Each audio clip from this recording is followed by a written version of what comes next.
Well, good morning, YouTube and Twitch. It sounds a little repetitive, but it's such a, again, it's always just such a beautiful day out. We're very lucky to have such wonderful days. So, let's play some more Valheim.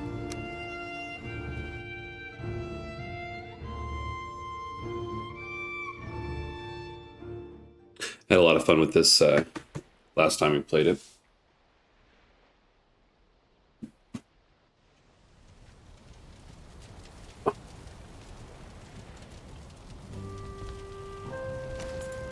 Um,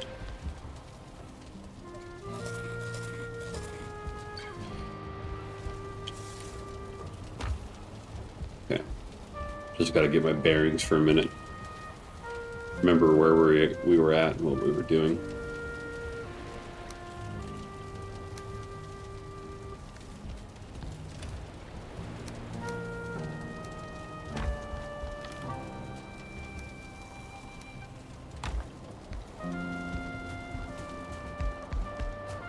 I think we were beginning to make our way. Oh, fire! Yeah, you missed it. Got to be quicker than that. How's your day going, Fire? You grinding some more Dead by Daylight?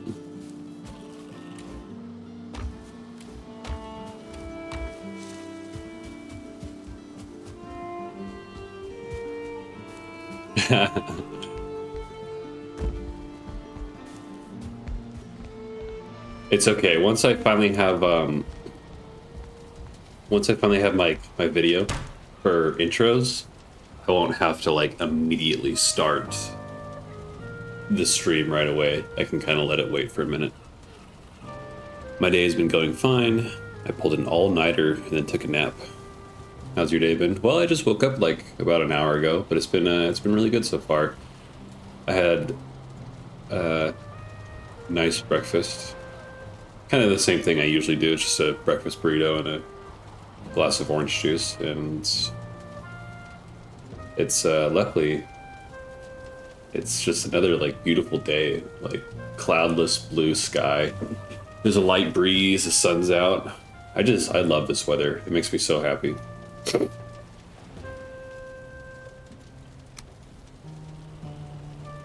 yeah, having a fantastic day.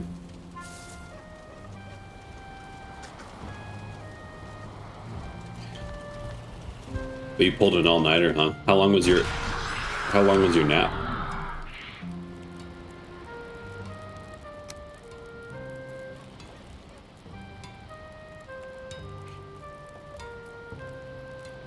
Gotta figure out how to tame animals. I don't know how to do that, I'll be honest. But it looks like the move now is to get bronze.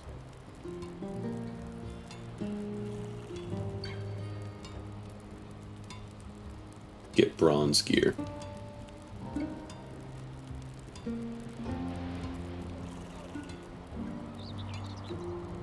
Oh wow, the bronze sword does a lot of damage.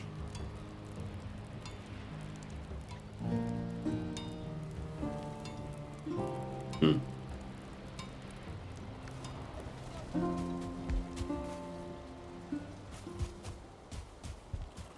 Is that all we want to do, is just get bronze? It seems like it, huh? We could start farming soon as well. 6 hours, so maybe not a map, or not an app, more of just sleep, yeah. That's definitely a... What time did you sleep from?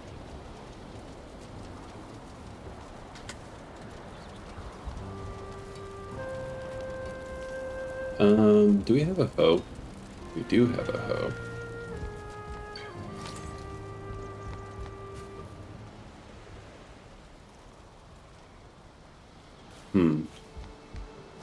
I think we need a gardening tool specifically.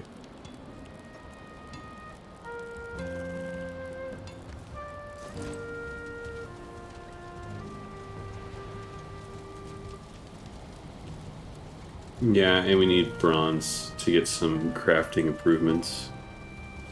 And some copper.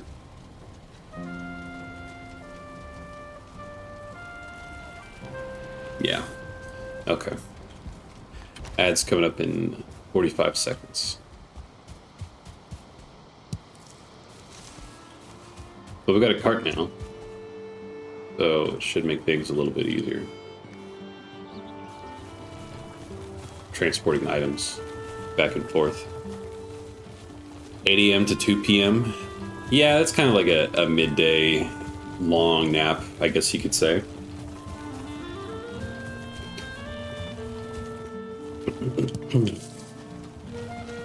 Glad you were able to get some sleep, though. What were you up doing?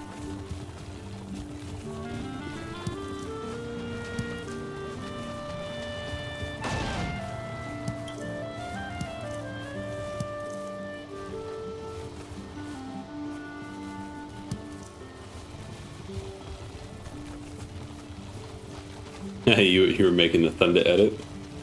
Were you doing another one?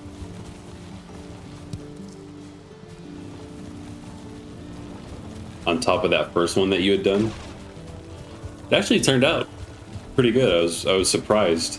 The AI kind of shocked me for a minute. I didn't know what it was at first because it like looked like me, but it was kind of like it was like an uncanny valley version of me, you know? It's like the AI spooked me a little bit, but other than that, it was pretty good.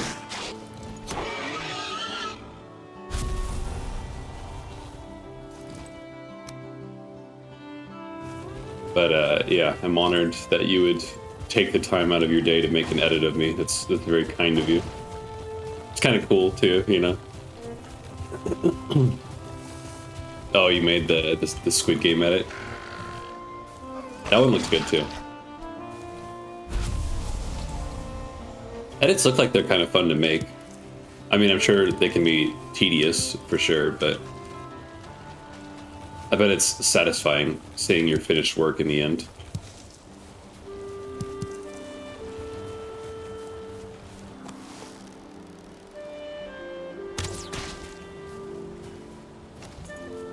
That wasn't AI, it was real clips of you dancing.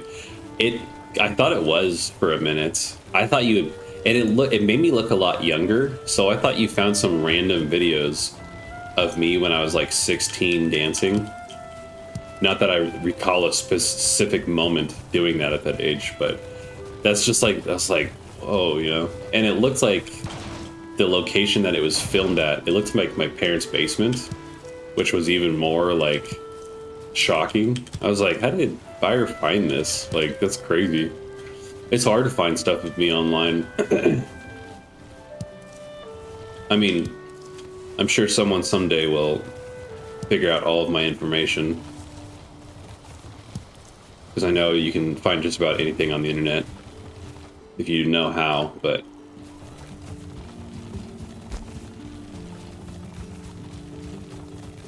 I feel like I've been relatively quiet when it comes to social media. That would have been a bit creepy if I did find that. Yeah. I was just shocked because I've never really I've had social media from time to time, but for the most part I've kind of always been like anti-social media, and I really only have social media right now for the stream. Like, I don't have any personal social medias.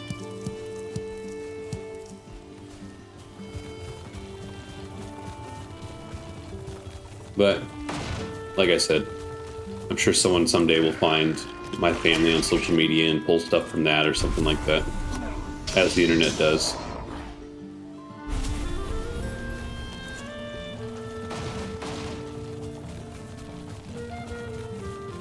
All right, we got a massive copper deposit.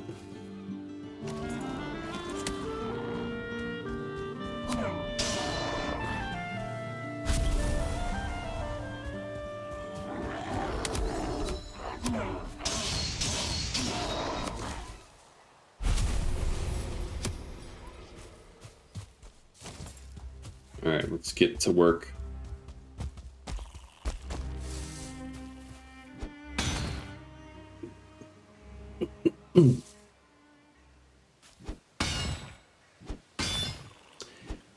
So I was thinking, until a Resident Evil goes on sale, I'm thinking about just doing Fallout 4 on Tuesdays. Just because all the Resident Evils right now are like nearly full price, so.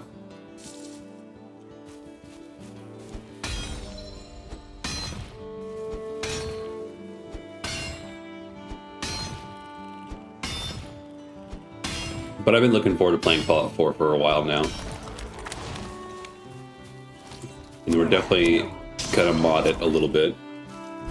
The modding community definitely isn't as extensive for Fallout 4 as it is Skyrim, but there's still some pretty good stuff on there.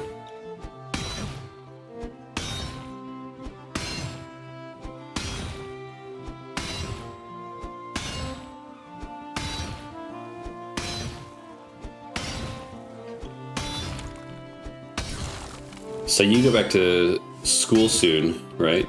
Like, in like a month, I think you said? Fire?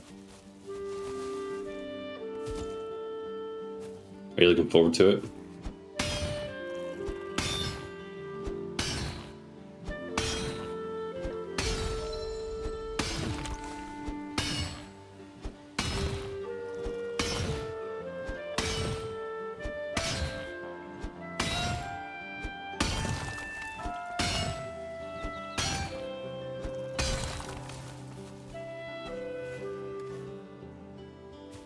Oh, already. That didn't take very long.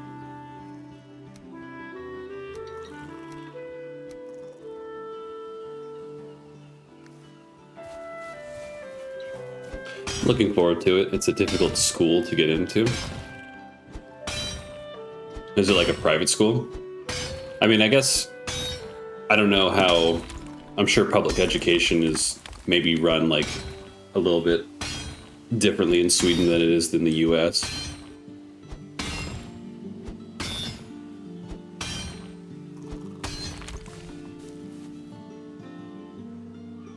That's cool though. I'm glad you're excited. Not really private, but high education.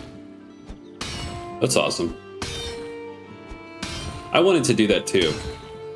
I wanted to go... Once I finished elementary, my teachers recommended that I go. It's like a higher education institution. And can't really remember why. Because I wanted to go, but I think my parents just like couldn't afford it at the time or something.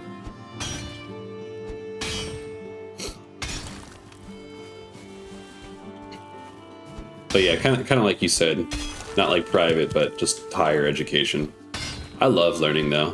I miss school. Okay, we need to get some wood.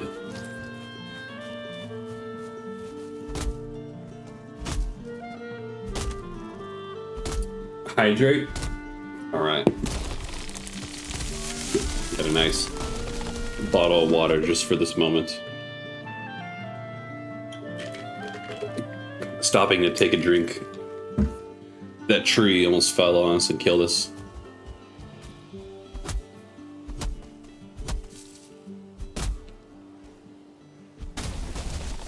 But yeah, I've missed school quite a lot recently.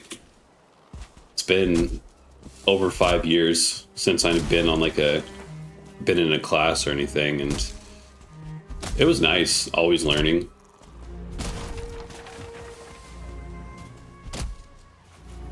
Sometimes I've contemplated taking college courses just for fun and to kind of like keep me a little honed, you know, but it's expensive, so I can't just like freely enroll myself in college classes, unfortunately. As much as I would love to.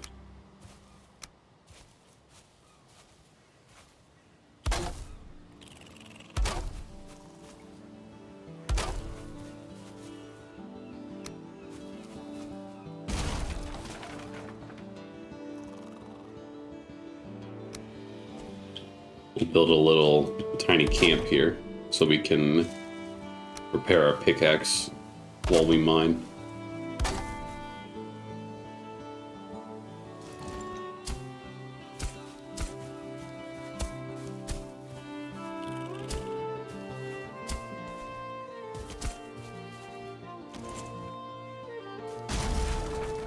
I'm just doing survivor achievements because I need a break from killer. Yeah, I would imagine. That's why I could never get into like platinuming games. Kind of weird way to say that, but man, it could get so tedious. I don't have the patience to fully commit to things like that from time to time. Just too much.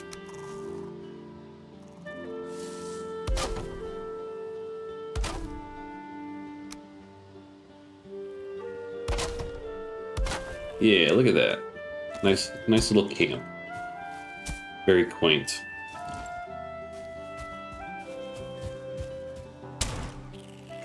That looks good. All right, back to the grind.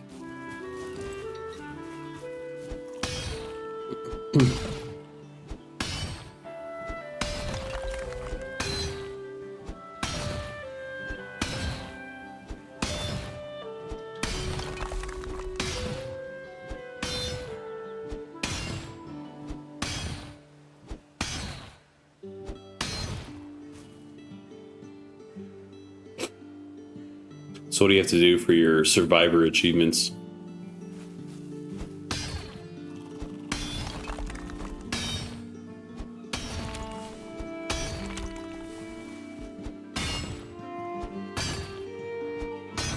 It was kind of funny yesterday playing Payday with Sino K. I don't really get too involved with like online game communities anymore, so it's funny to have those guys join us and kind of show us all the ropes and carry us through everything. Basically get us a bunch of free stuff.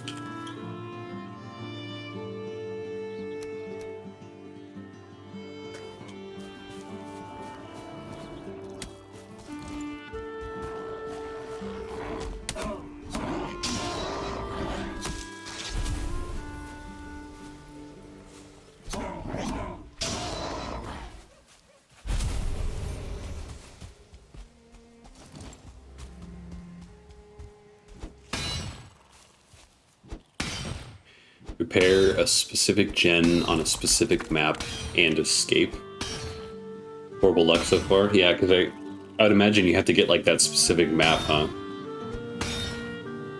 And then have the opportunity to repair that specific generator. Yeah, those types of achievements are incredibly tedious. It's more about luck than it is skill.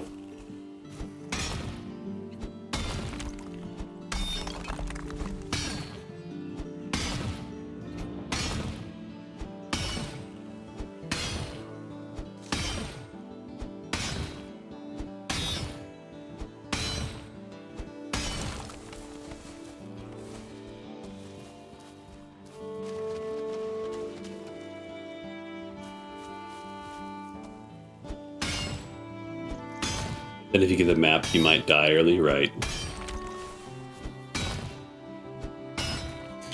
Yeah, if you get the map, it's just kind of dangling right there in front of you. You just have to have the opportunity to get all the way to the generator.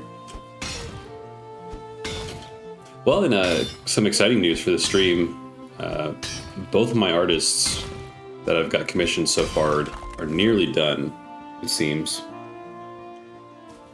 which I'm super excited for. I am very much looking forward to having some more assets for the stream. It'll look good. Soon the chair streams will be over, and I'll have something to fill that gap.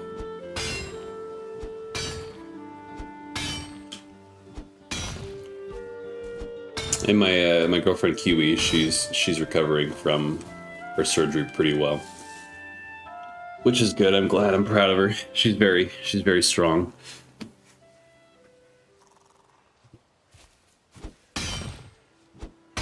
She's funny. She's recently gotten into like making crafts with beads, which is really sweet. And she's really good at it too. Like she picked it up incredibly fast. And they actually look pretty cool. She made me this. She made me this like little beaded lizard. You know, like this was like the first thing that she made, and yeah, I'm just really impressed with her. She just did it in like a couple of minutes, never having any prior experience. It was pretty impressive.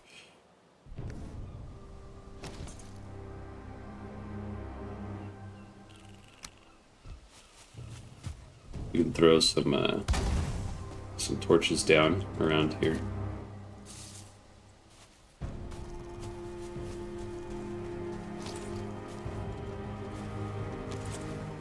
But I think that's probably our dream, you know, is just full-time independent creatives.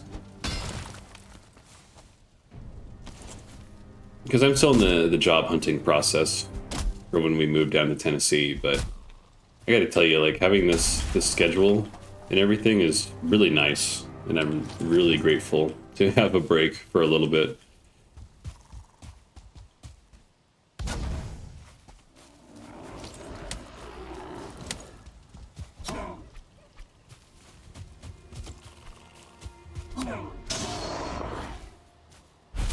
Let me double check. I thought there was a lock on, but there might not be. I've been playing so many games lately, it's hard to keep track of what does and what doesn't have different controls. Doesn't look like it. I think I'm thinking of Kingdom Hearts.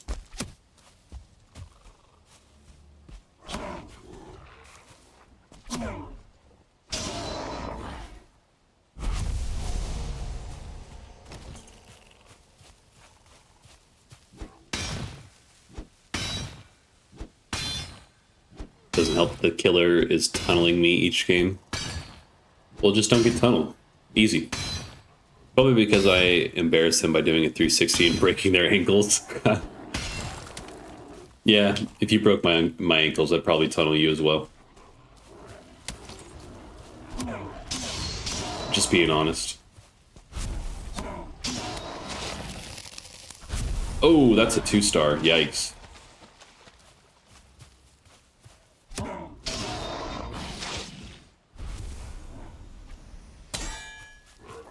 Trying to remember how to dodge.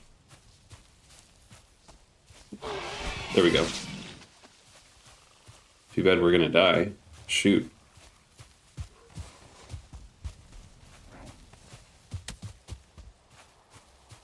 Oh yeah, this poison's like straight up gonna kill us. Yep, we're dead. Sick. Amazing. Stupid ass 2. Oh, he's breaking my shit. Asshole.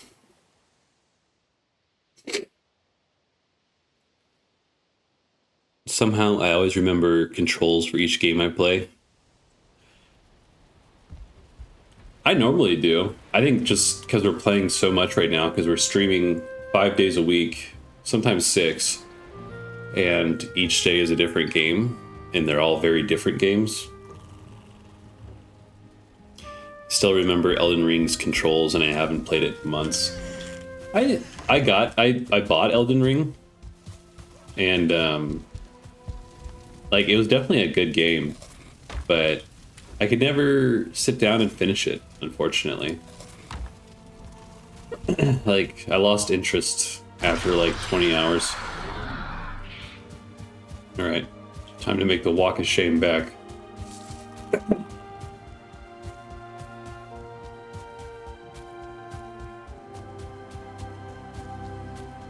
You got the map locking in? Good luck, brother.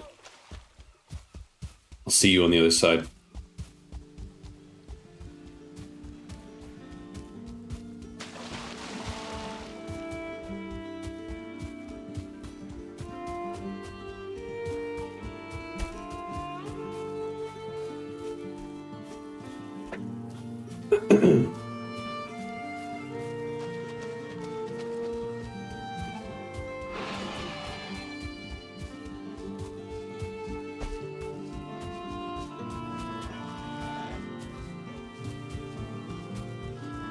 I like having this this schedule every day, though. This rotating daily schedule. It keeps me interested in the games because there's just enough of a break between them to like stoke my interest in playing that game again, but I also don't get overwhelmed or bored playing the same games too consistently. It's like a really good balance. I like it a lot. Man, I really wanted to get that 2-star shaman. That's too bad.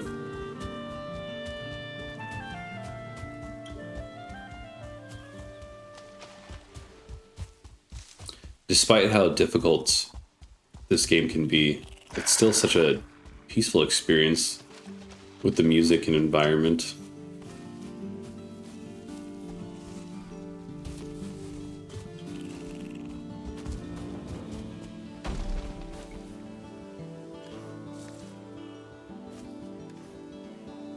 All right. Got all our stuff back. We're good. We're good.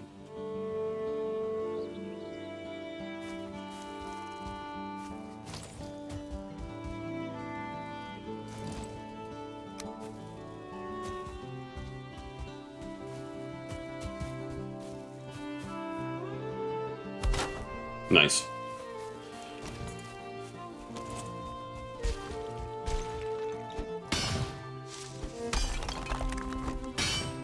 So I think I remember a trick where if you hollow out all the earth around a copper deposit, the physics will break it. And I'm kind of considering seeing how efficient that is. Oh man. We're mining into pits of water though. It's the only thing. And this deposit's deep. It just keeps going.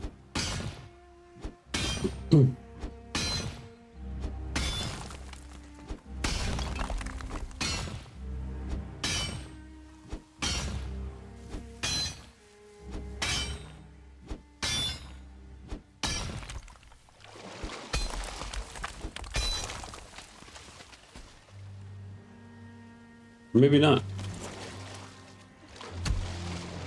Might have found the bottom to it already.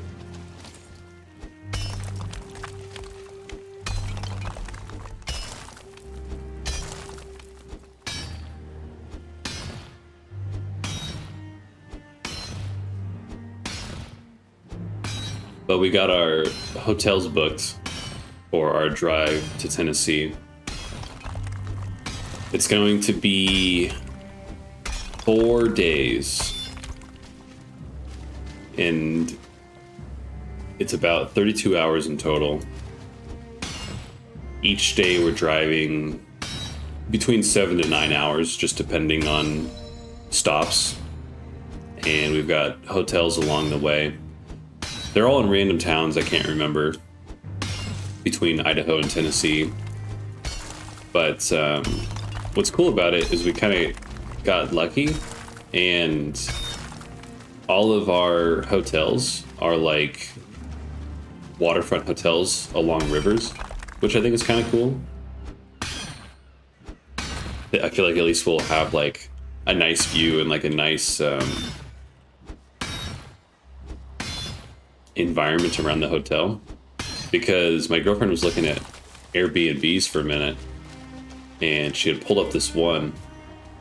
And she's like, oh, like, what do you think of this? And like the interior was nice for this Airbnb. Oh, I bet that's no, it's not the 2-star. Oh, there's a brute though. Look at all those Grey Dwarves. What? The interior for the Airbnb was nice, but hold on, I gotta sneeze.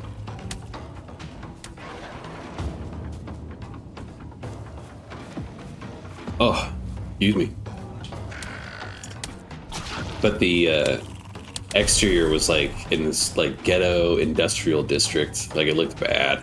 I don't know if I've ever seen this many Grey Dwarves before.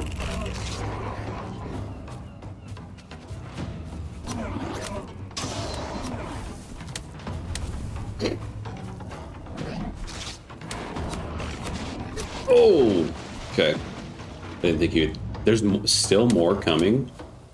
Oh, the forest is moving. That's why.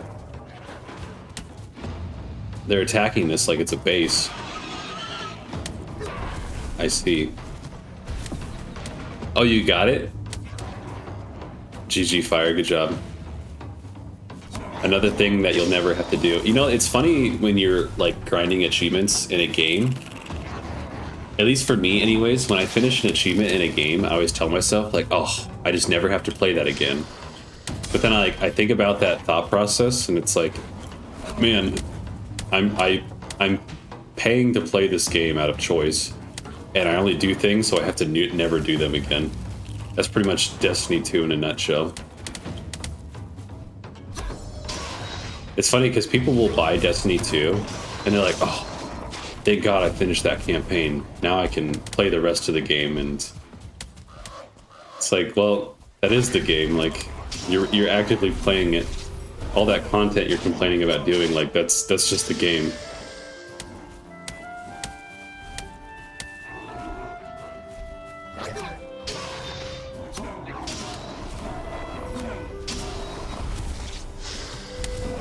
Oh, shoot. Okay, yeah, we do need to get, like, a sword. This dagger is good, but I desperately need to get something else.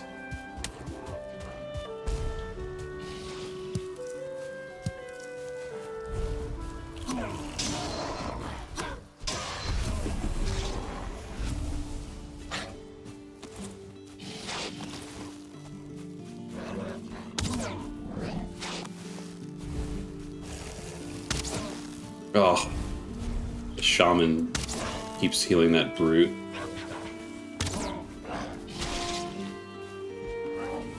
Oh, shoot, brother. Thanks for the follow. Let's see, how to... Axing?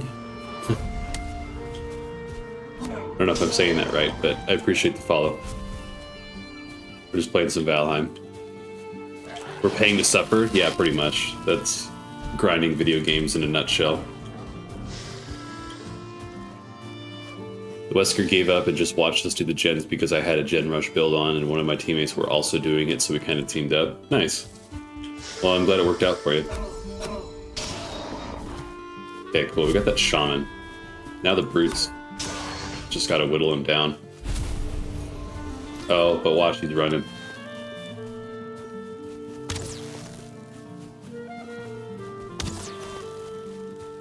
But yeah, thank you for the follow again. I hope you're having a good time.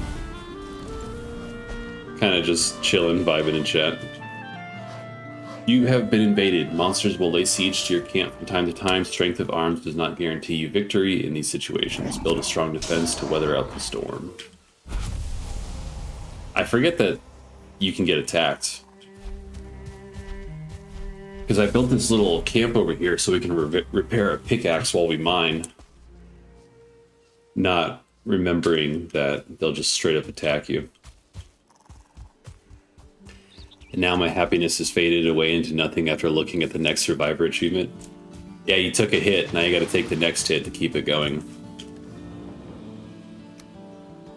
The feeling is fleeting.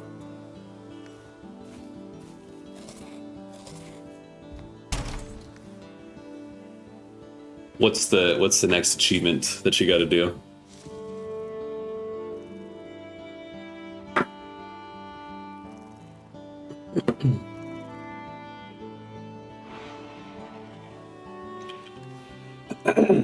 But yeah, we got our drive from Idaho to Tennessee all planned out, and it's coming up fast. We are only it'll be August 4th, so man, we're like what, 2 weeks away now? 2 full weeks? It's tomorrow. That's crazy. Time flies.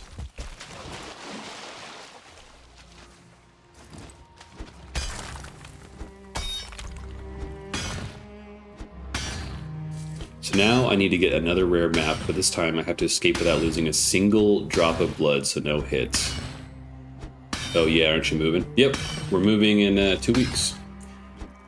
Ads in a minute, chat. I was just talking about a minute ago how we got our hotels all lined up.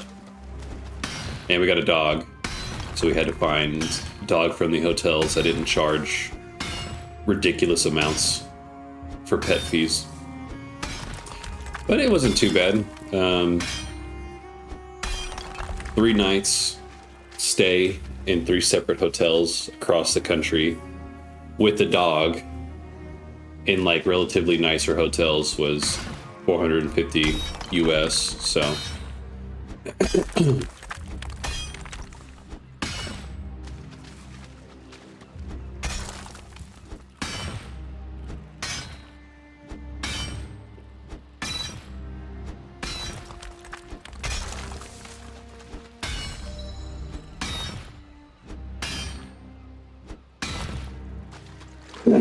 pardon me, Chuck. I had a surgery on a deviated septum a while ago, and I feel like my sinuses are still like a little messed up from time to time. I think I'm just developing allergies to this environment too. I swear it's the pollen in this area that really messes with me. Another reason why I'm excited and hopefully gonna have a little bit of better environment. One can hope, anyways.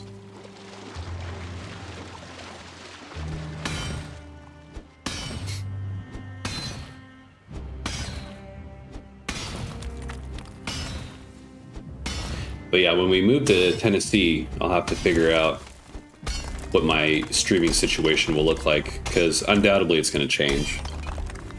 Because I'll be 2 hours ahead from where I'm at now.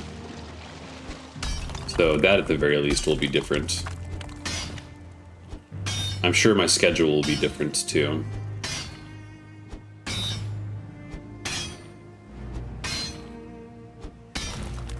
I think my kind of immediate goal, unless something better presents itself, is I'd like to find like a laid-back part-time job, just enough to pay the bills and keep me afloat. And I'm thinking I'd like to work at a gym. I'd spend at least 5 days a week at the gym, so might as well work in an environment that you like.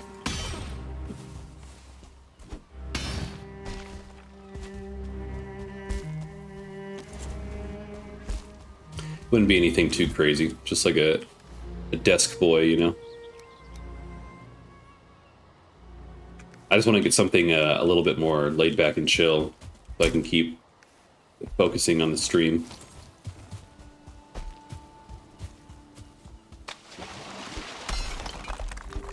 Okay. I'm trying to mine this whole thing out.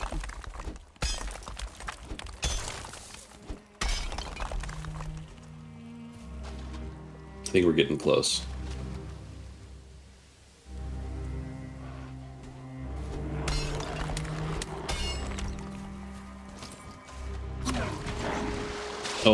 Oh, this is bad.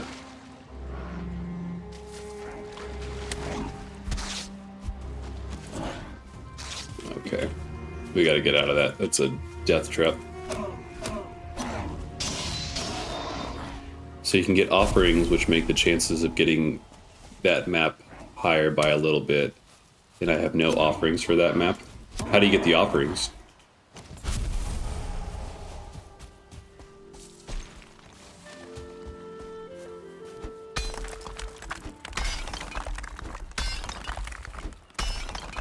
But yeah, Chad, other than the move and the artists that we got working on the stream, I don't really have a whole lot going on. Otherwise, just been streaming, honestly. Getting back into the swing of things with the gym, which feels pretty nice. My job at Costco was taking such a toll on my body. I'm still kind of like recovering from that. Never thought retail would be so tough on your body physically, but man, Costco was something else for sure.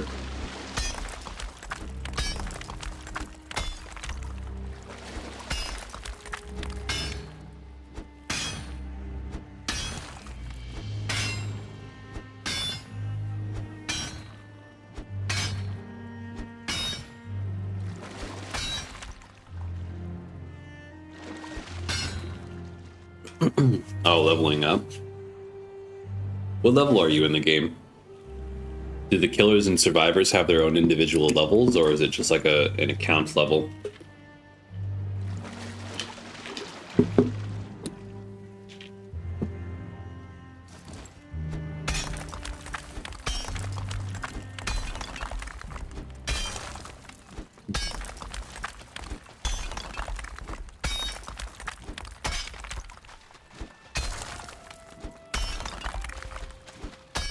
You know, mining this thing out wouldn't be as bad. There wasn't all this damn water messing with us.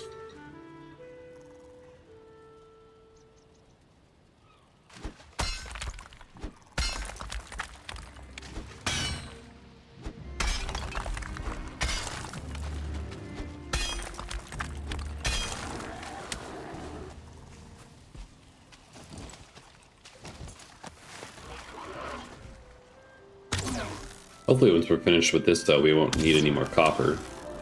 That might be a little ambitious of a hope, but we'll see.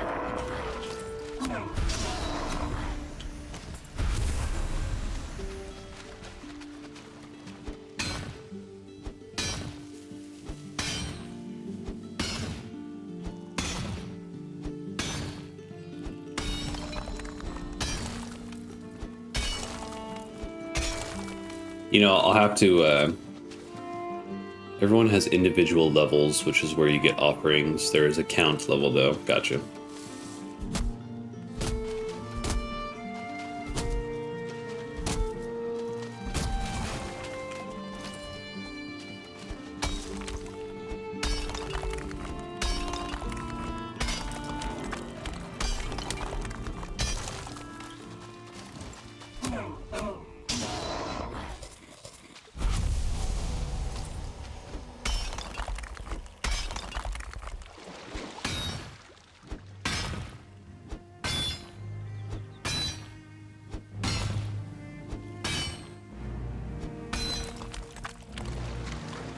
Oh, we're getting so close.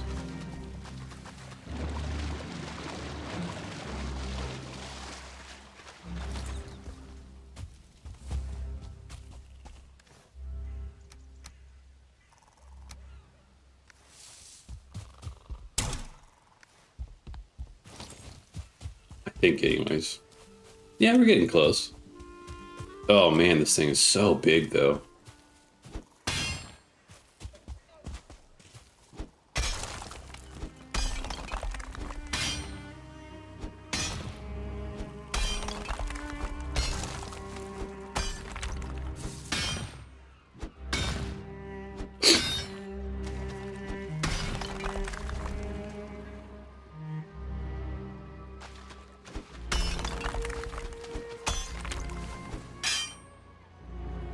Was that a tree? It is, yeah. Funny.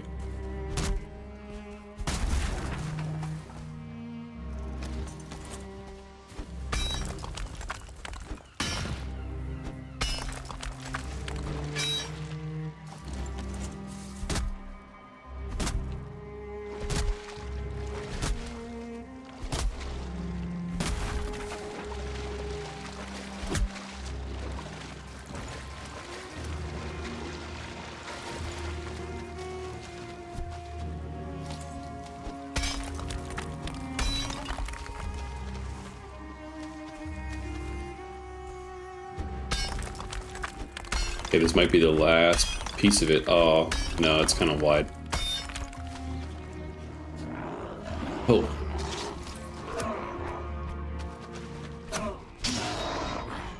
The good thing is I think all my characters have different inventories, so someone should have the offerings I need. Oh, interesting.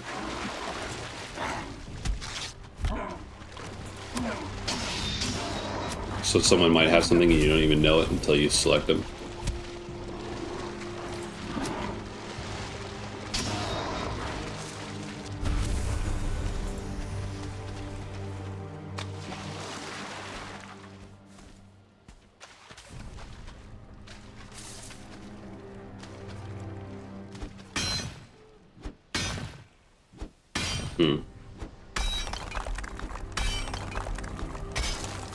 This kind of sucks being cold and wet at the same time.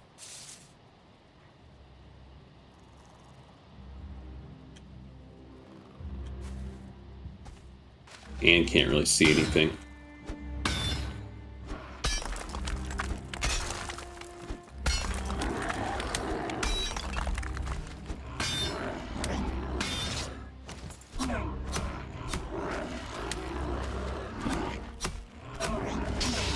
Uh-oh. I'm getting cornered.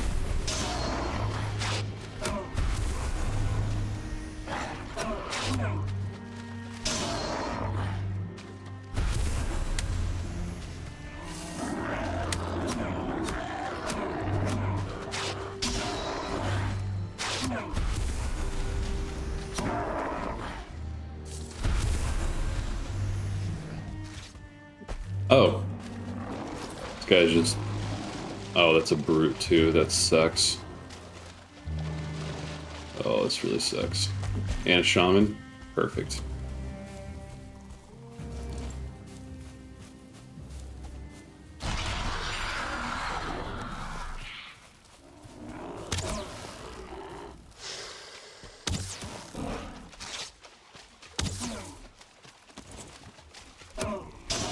Alright, easy clap.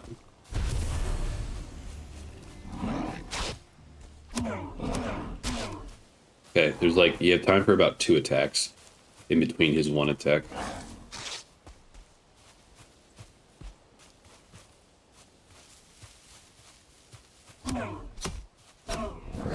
Ha. Nice.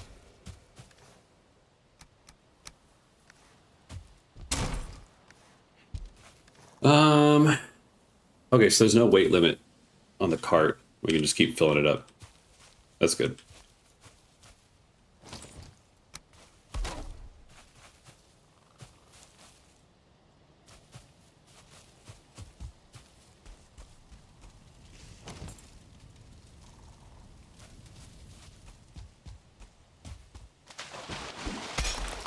We'll keep chipping away at this.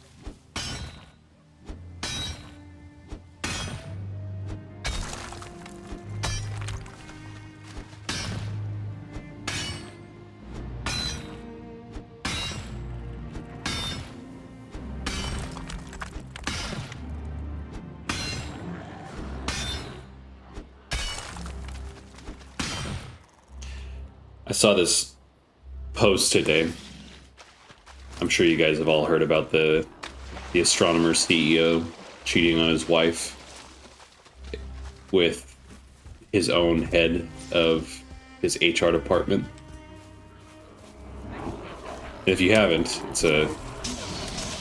You know, I kind of just have, like, no sympathy for these people. Usually people with a lot of money are already kind of egomaniacal to begin with. And this guy is like a prime example of that. But basically, he's a CEO of a company who was caught with one of his own employees, who coincidentally is the head of the HR department, which is incredibly ironic, because that's like one of the main purposes of HR, is to avoid stuff like this exactly. But the Coldplay Jumbotron camera was kind of making its way around the crowd, and it caught these two, and they immediately panicked, and they were like, oh, I'm trying to think of a good example, but I'm like drawing a blank right now. But they just like, they completely split, right? And even the lead singer was like, okay, those guys are either really shy or they're having an affair. And sure enough, it was the latter. And, well, there's, you know, unintentionally, I don't desire to follow this story. It's just, that's what happens with the social media. It picks something up and it will beat that story into the ground until there's nothing left to learn about it. And I've even seen posts from the current wife, the ex-wife, one of the daughters, like everybody's, you know, jumping on it and talking about how this guy was cheating, you know. And I think the head of the HR also had a husband, funny enough. But I've seen all kinds of crazy things come from this. Like the CEO issued this half-assed apology where he doesn't even need to apologize to the public, you know, he just needs to apologize to his wife and children. But in his apology, he states that his privacy should have been respected, which is a semi-valid argument in a way. But at the same time, like, regardless of whether your privacy was respected or not, you're just kind of a scumbag, and the world knows it now. So he blamed the public for finding out about his affair. It was our fault we didn't respect his privacy. And then on top of that, now this one might be a stretch. I haven't again, these things just pop up on my feed. I don't actively seek out this information. But apparently the employee who is planning the company event that purchased the tickets was supposedly fired because the CEO claimed it was his fault. That one might be a stretch. That might just be some, fake account saying something, but nonetheless, crazy what social media will latch on to. It's always the most random and unexpected things.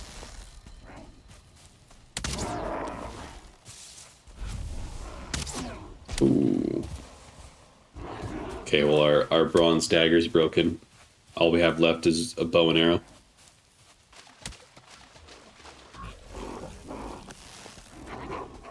I think we can make this work. I'm confident.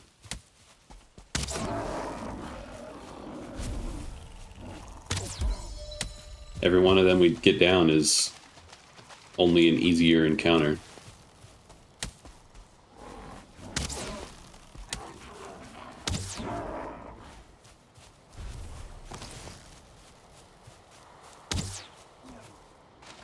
Nice. I can't believe that arrow actually hit. That was kind of a crazy shot.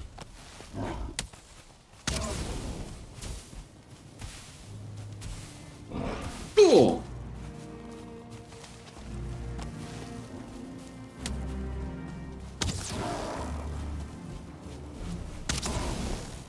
Easy.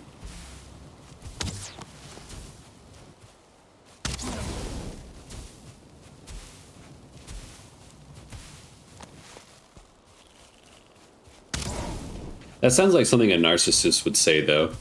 Getting caught by the world cheating and then blaming everyone else but yourself. Pretty amazing.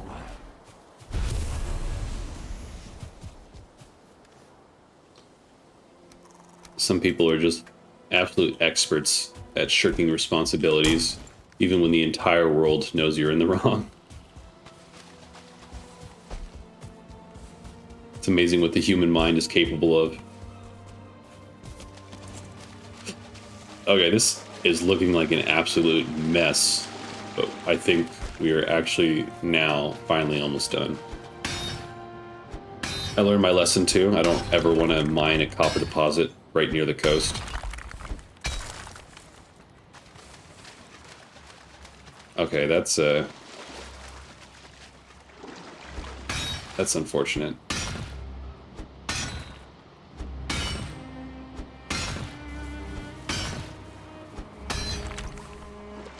Looks like I was wrong in my assumption that the physics would break the deposit. Now we just have floating copper.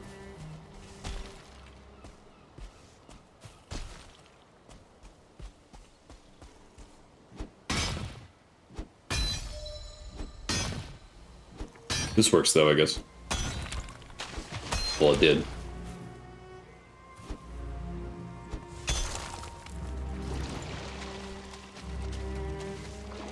You know what I could do? I wonder if I can flatten this out, now that I think about it. I can't believe we didn't think about this sooner. We should have done this a long time ago.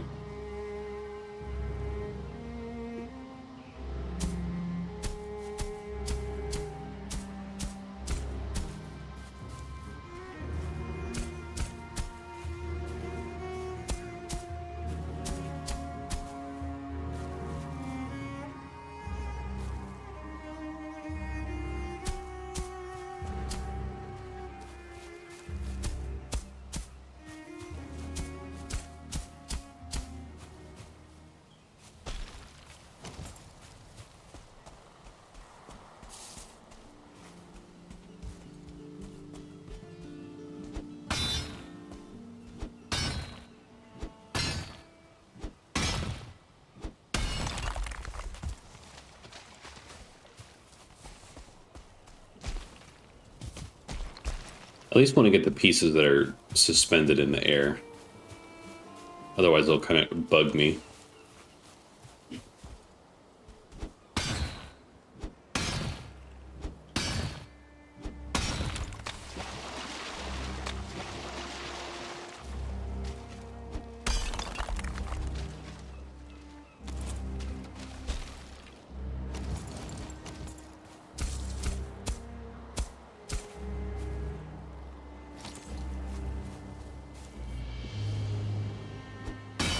Yeah, we got it.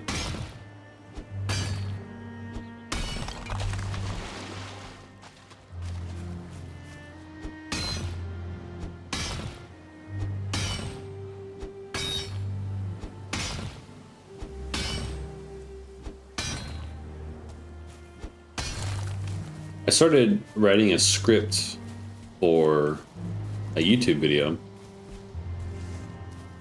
I've always been infatuated with YouTube essays. There's some really talented people out there, and I kind of want to take a crack at it. I wanted to do an analysis of the game Kenshi. If anyone's ever seen or heard that, that is a really spectacular game. Super niche and underground. Well, I wouldn't say underground anymore. It's more on like the level of cult classic at this point. But it's kind of got a really cool story behind the development. There's basically one guy, and it took him 12 years to make it. His sister eventually kind of kicked in towards the end of the cycle, and it sounds like she mostly just did some writing and some dialogue. But it's a really neat story of a brother-sister duo that made a game together. And it's a very complicated game.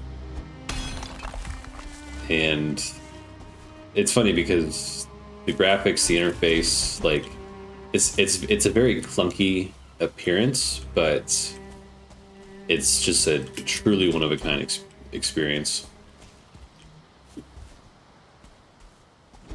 Totally unlike anything I've ever played. And it's cool too because there's no linear objectives to it. You kind of just do whatever. But miraculously, I've never seen a game accomplish that so well, not having clearly defined boundaries, but still providing a very unique and in-depth experience that, because I feel like that's what a lot of games struggle with. Like Destiny 2 is like a prime example of this. Destiny 2 has a very fleshed out world, and even then keeping track with the story is so confusing. Because Bungie just lost the art of storytelling when it came to Destiny 2, and I think that's kind of comes with the territory of a live service game. There's so many features and systems that you have to maintain. It's like WoW, for example, too. Like I was huge into the lore of WoW, and now it's just totally lost me. Like I don't even know who or what we're fighting anymore at this point. Like the newest expansion, the War Within, like I don't even really know like who or what the antagonist is. Like there's a bunch of random little characters here and there. Like yeah, there's the Void Elf chick, but I don't know. I guess for me it's hard to stay interested in a world when the villains that you grew up with are long gone already. Like for me, canonically, the peak of WoW was 100% Lich King, and that was forever ago. It was so long ago that, like, WoW Classic is already past not only the expansion after Lich King, but we're now into the next expansion, Mists of Pandaria. Like, that's how old Wrath is. And for me, that was like the last villain that actually had a real impact on that game. And don't get me wrong, there were some cool villains like Deathwing and oops. And like Garrosh was cool with like the Shaw. What else even was there? That's the thing, like I forgot. Archimond, I think. Was that the one in Draenor? Alright. So, let's see. We got this copper.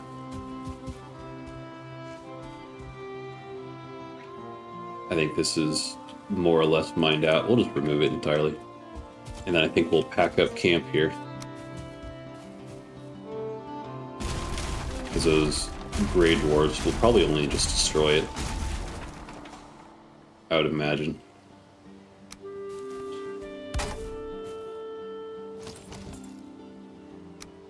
So we'll pack everything up and we'll get going. Good haul though. Let's see what we got in the end. Nearly 3 full stacks of copper. That's pretty dope.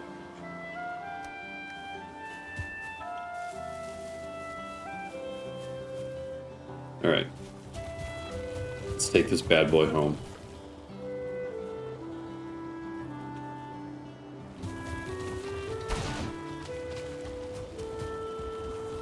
Might consider... No, I think we'll use the cart for a little bit. I was almost contemplating getting a boat. But I think we'll make this work for a little while. Really?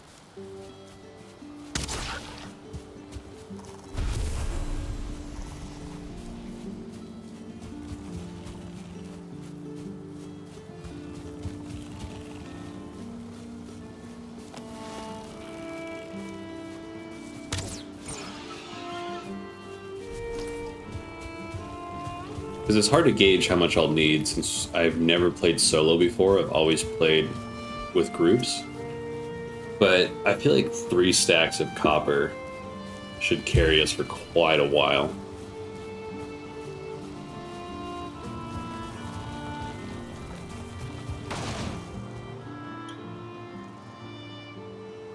Oh man, this terrain is kind of rough though.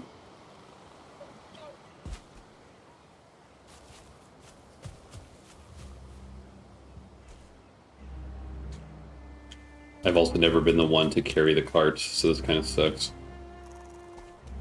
Just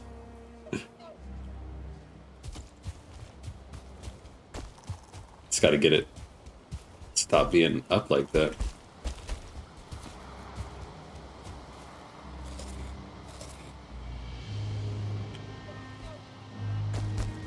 The new Destiny expansion looks pretty good though. I mean, I still probably won't buy it. I've heard that lore-wise, this is one of the cooler expansions, which is neat. But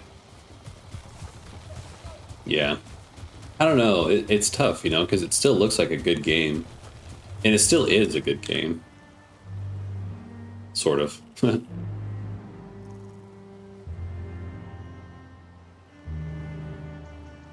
It just seems like they keep implementing features that are increasingly player unfriendly.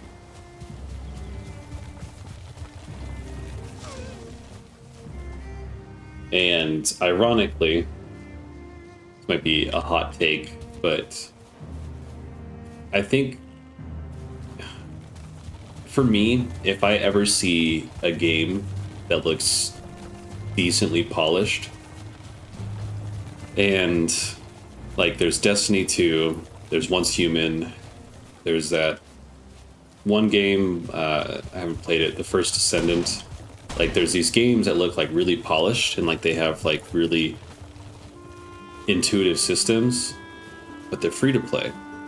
And you would think, oh wow, this game's free to play, that's awesome. Until you realize that it's basically just a mobile game on console. And there's no real progression to be had in the game unless you spend money. Ads are starting shortly, chat.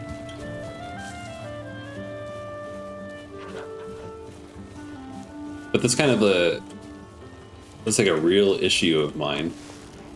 with a lot of free-to-play games is they look really good. But if there is progression, also, to add on top of that, it's typically cosmetics. Like, almost entirely cosmetics, which is, you know, still appealing, but I don't know. I'm always leery of free-to-play games. It's like last night, me and my friends were trying to find something new to play, and because we played so much, we played Repo, Peak, Golf with Your Friends, like Ultimate Chicken Horse. You know, we played so many of like the peak party games. And it's hard to, because I had mentioned, I was like, oh, you know, we saw Once Human on there, and I was like, yeah, that looks cool, but it's a free-to-play game, and then I became hesitant. And I was like, okay, how much of this game are we going to be playing and having fun, and how much of this game are we going to be playing wanting to spend 20 bucks so we don't have to play the game? And that's what it always boils down to. Like, there's like a semi-fun gameplay loop, but it's designed with metrics that are, because this is like the thing with business, right? They design these games that are just entertaining enough that you want to stick around, but they're also just grueling enough that it kind of makes it a slog, and you enjoy it, but also don't want to do it at the same time. And so you would rather pay to basically not play the game, because playing the game is just a 12-hour grind for a singular cosmetic, basically.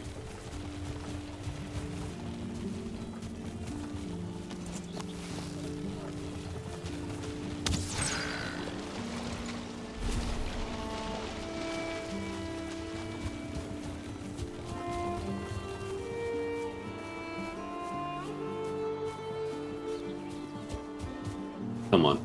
These little bushes, man. Oh, the raspberry bushes. Okay, I don't want to destroy that. I want to leave that. Those are important. We need those.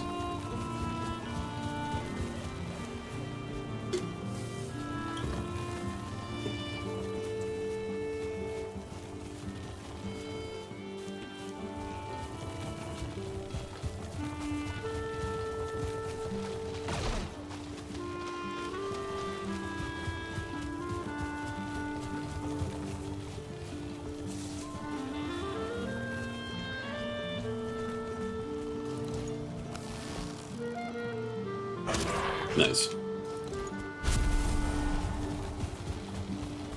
Oh, we made it, chat. Safe and sound.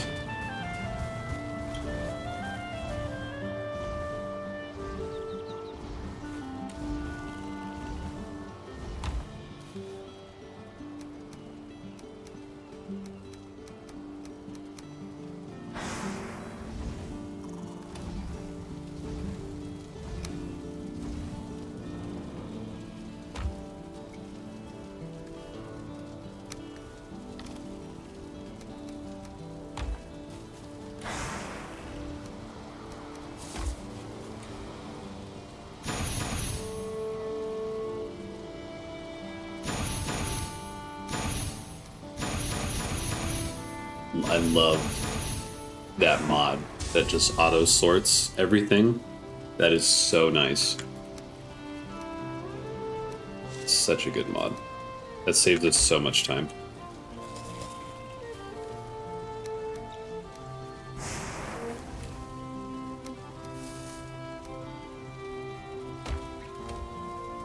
Okay.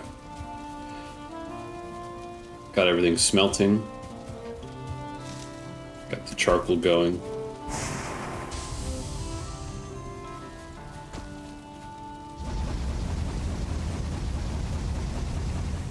Nice.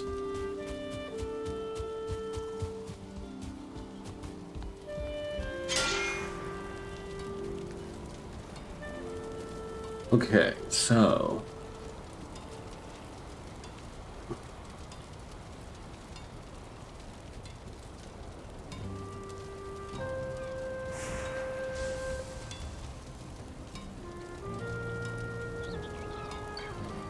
I don't know if I want to do bronze armor.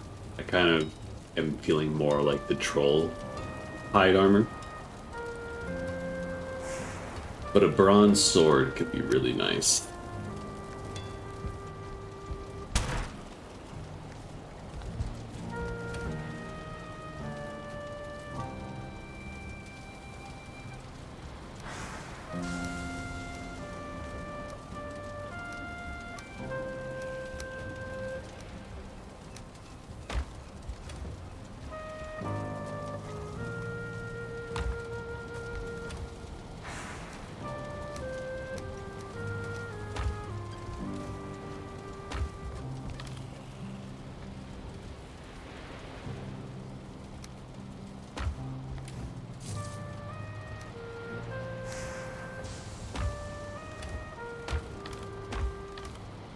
Okay. Looking pretty good.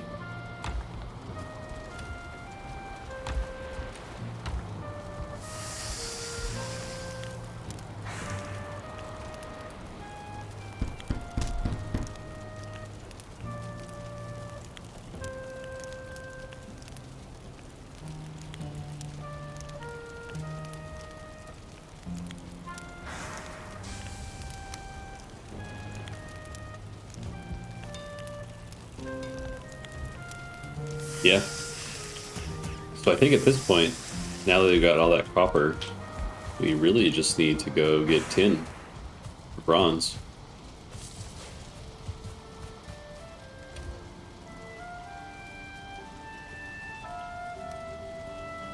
Guess we had more tin ore. Where's that coming from? It's got to be a bug. Unless there was some left over in there. Interesting.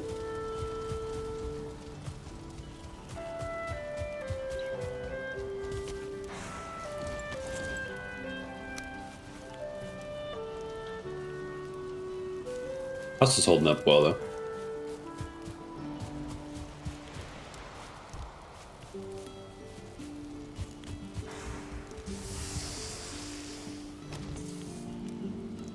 I think soon I might want to put a little bit of a perimeter wall around the house.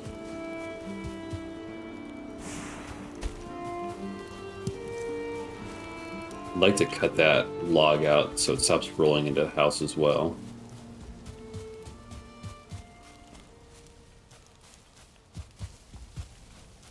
I think we can make a bronze axe here pretty soon.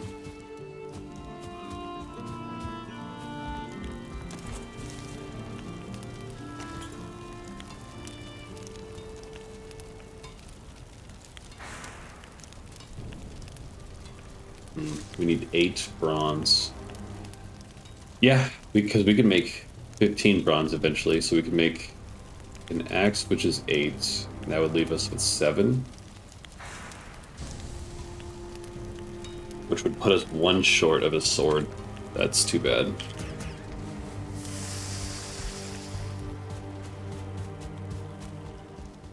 We need just 1 more tin. Darn. Unlucky.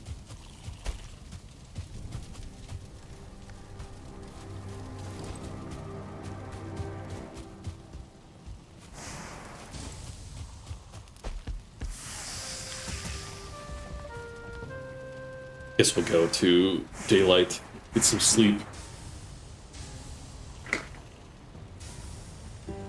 I feel like, but we have the bronze knife. No, we have the copper knife. So I feel like, can we make a pickaxe? Can you make a bronze pickaxe? No? Really? That's unfortunate.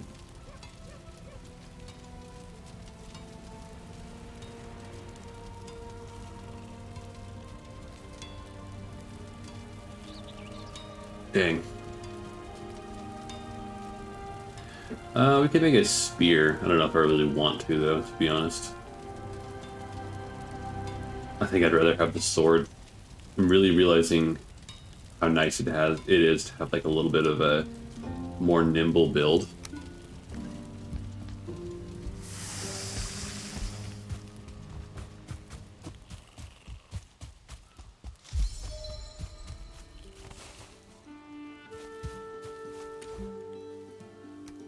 Okay.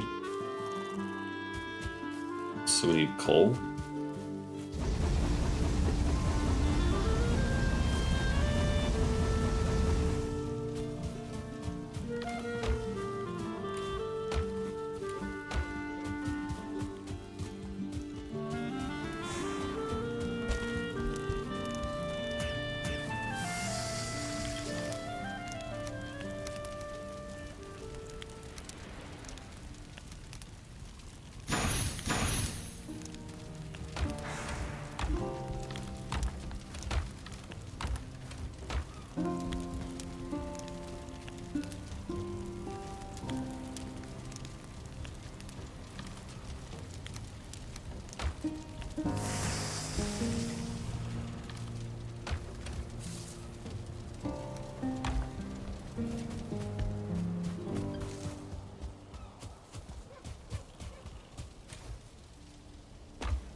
I need more wood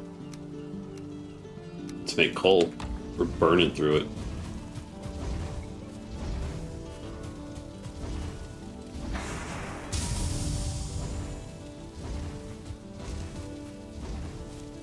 Yeah, we'll definitely need more wood. Ooh, but before we do that, do we have enough bronze?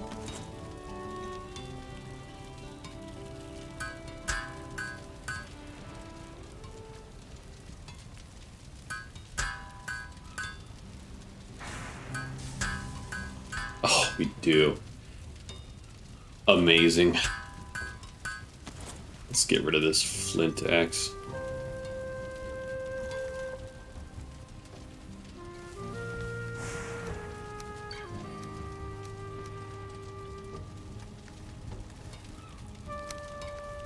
Awesome. That's huge.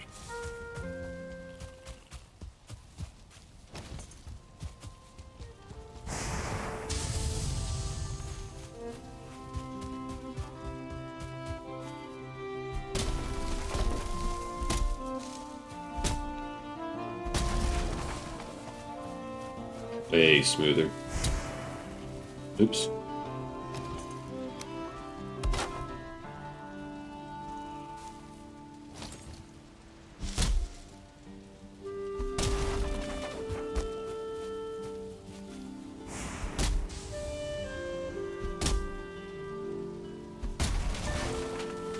I kind of want to leave a couple of trees. Like, I want to leave that tree. And then I kind of like having that tree line just right there. But I think we can kind of keep cutting all this stuff down over here.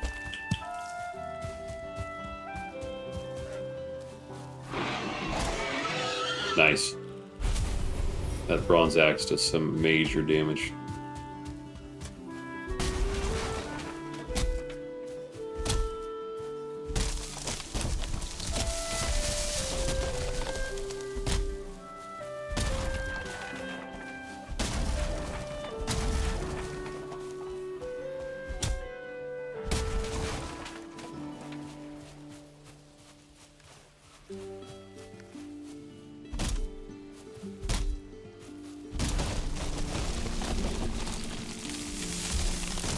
Oh, here it comes.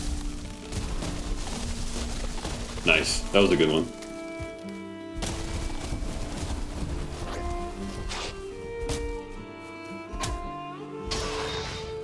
We might not even need to worry about his sword right now. The axe might kind of carry us through, honestly. I'd rather not have to waste the materials.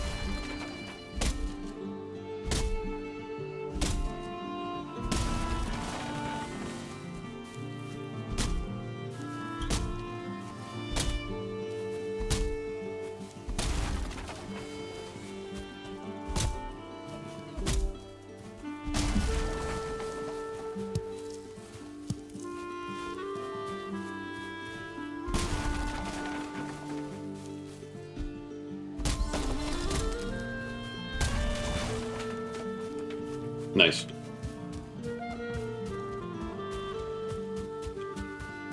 Man, I want to get like a little Red Bull mini fridge for the stream room so bad. I would love to have one of those. I could go for a Red Bull right now, honestly. That sounds so good.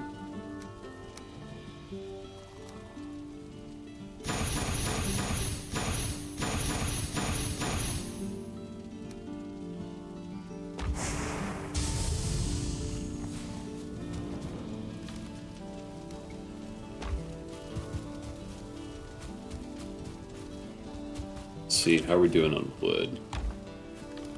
Fine for now. For now.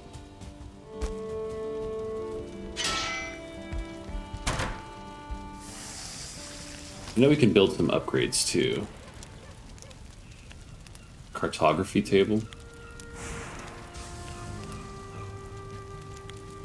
A ward we don't really need. We could do a carve eventually.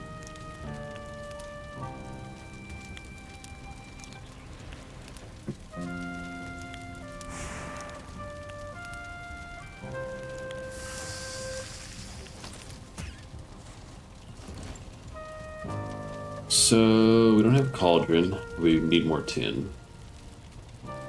Chopping block, tanning rack, and adds.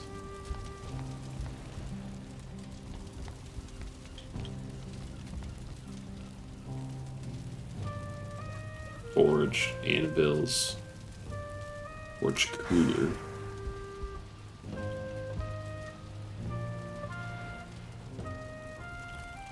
A mead kettle and a fermenter.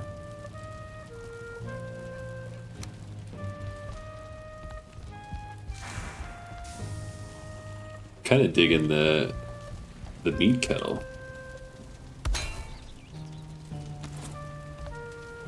Need a lit fire. Oh, I need to put it on. Well. Okay.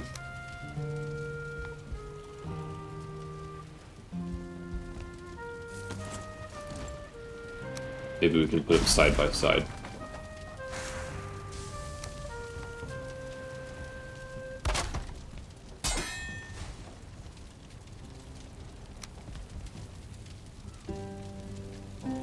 Perfect.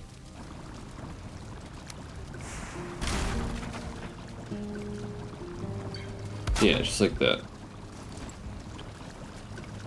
Okay, so we can make... Oh, we can make potions. Interesting. Lower health regeneration, but increased stamina regeneration? I don't know about that one.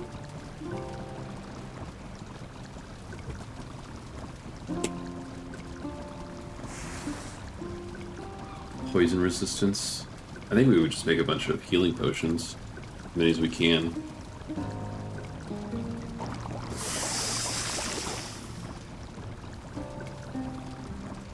Oh, we need more honey. Need-based minor healing. Oh, and now we need a fermenter. Got it. I see.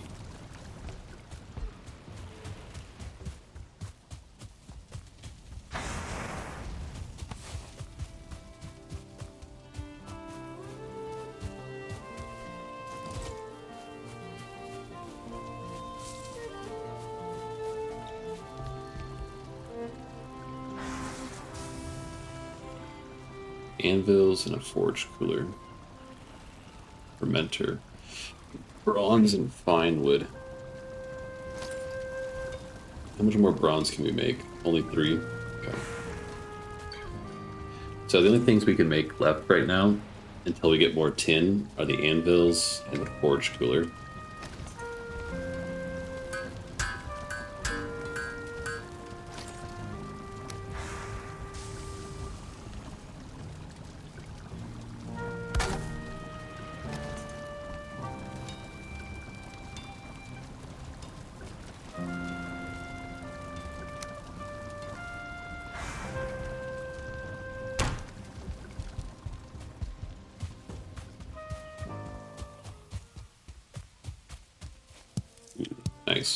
I believe we could use the mushrooms to domesticate boar. I just don't know how to do that yet.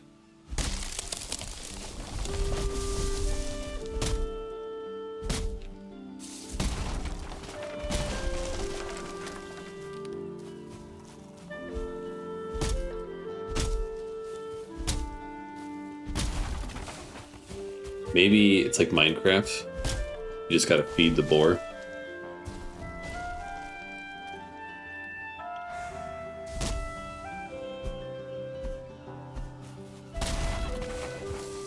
We can try that. Because I'm pretty sure it's the mushrooms that they like. No, putting it in my bar just eats it. Okay. Very cool.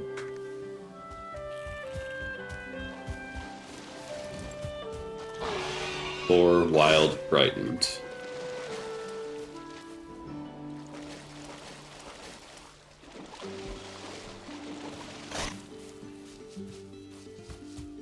Do I build a fence around it? Did I do it that way? Can I even build a fence yet? Miscellaneous? Okay.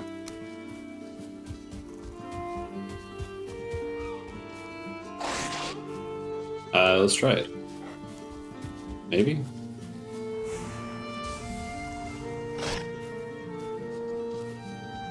No. Not sure.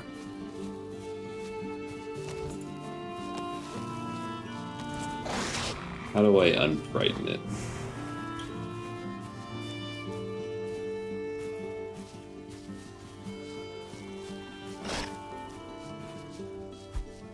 Let's kick. Punch. Oh, there's...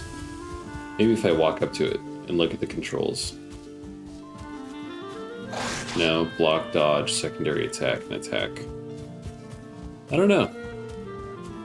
I don't know what I need to do, chat. I guess we'll just do that for now. Sadly.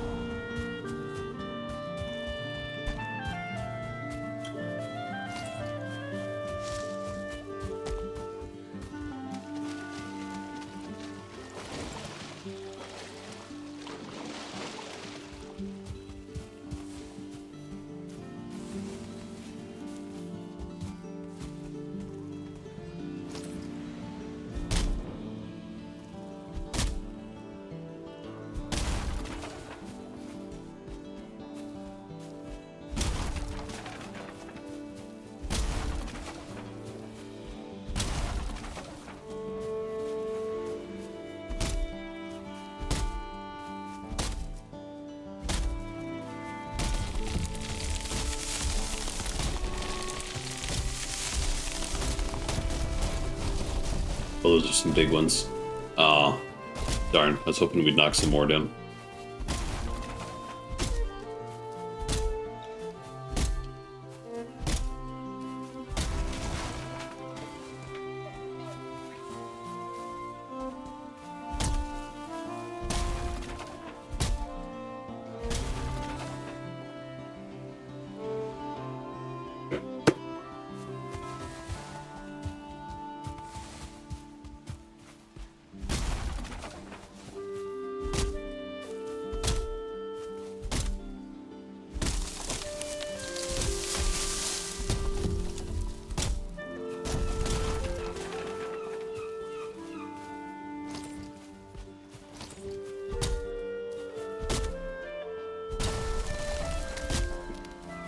So I'm thinking get more wood so we can fuel the smelter. And then we've got so much copper. I think we just go look for some tin. I kind of wish we had a closer black forest though. It's the only thing that's unfortunate. Kind of have to make a little bit of a trek.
We can make 3 bronze, so we can make the ads if we wanted to.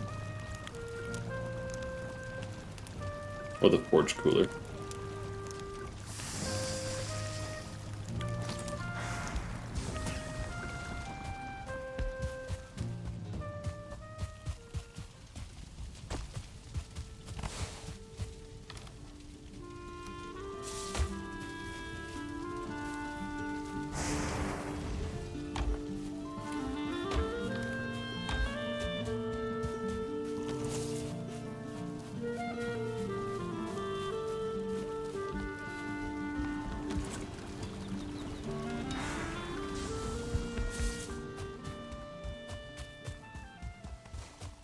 Yeah, let me go chop this fine wood real quick.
Okay.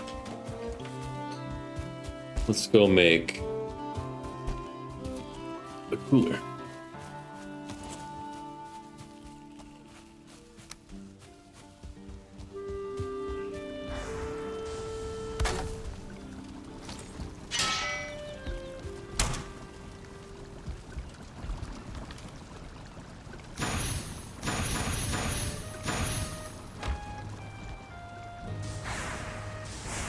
And then I think we were just gonna go farm for tin. I think that's really all we do at this point. Oh, and some troll hide. I want to get a full set of troll gear.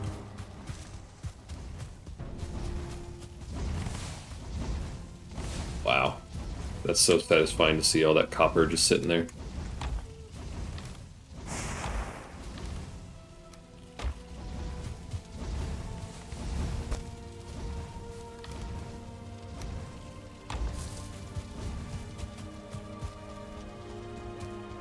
I think if we leave, it should be fine.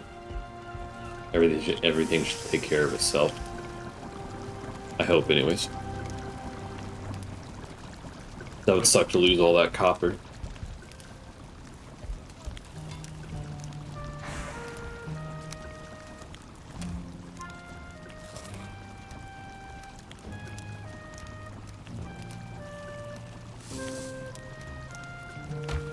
Ads starting in 1 minute, chat. But I appreciate you guys hanging around. Kind of a nice chill day. Just playing some Valheim. Like I was saying, I love streaming. Like, I'm so happy I've got this window right here.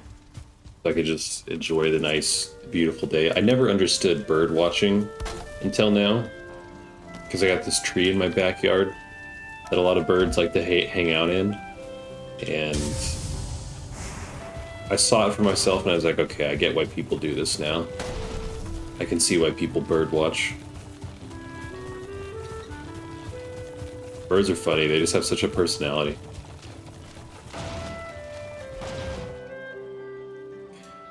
Okay, so...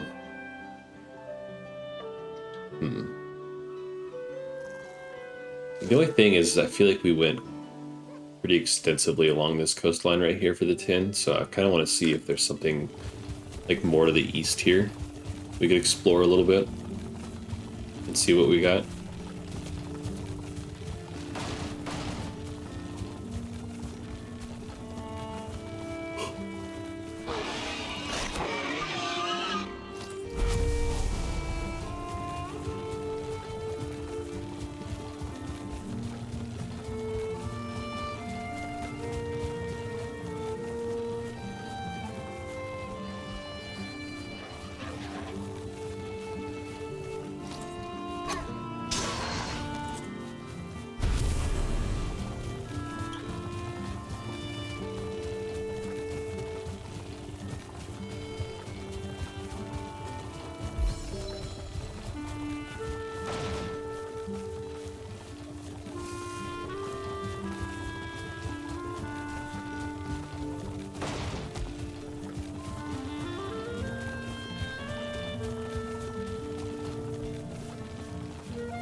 Man, I wonder... Oh, no, we're getting kind of close. Okay.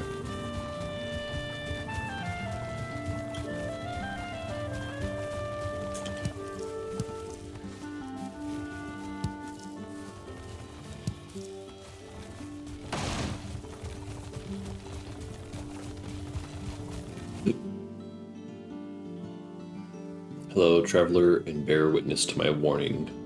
We are many who have come before you, carried here by Odin's will to do his work. The path ahead is hard and the danger is great. If you hold your life dear, keep to these meadows and make your dwelling away from the trees. Fear the Horned One and the creatures he will send against you.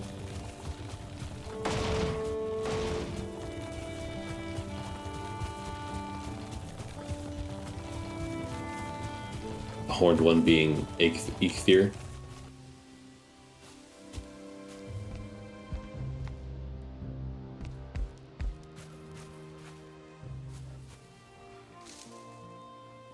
Okay, we're getting close to the coast. So that's a good sign. I should be picking up some wood so I can make a crafting bench. We'll definitely need it.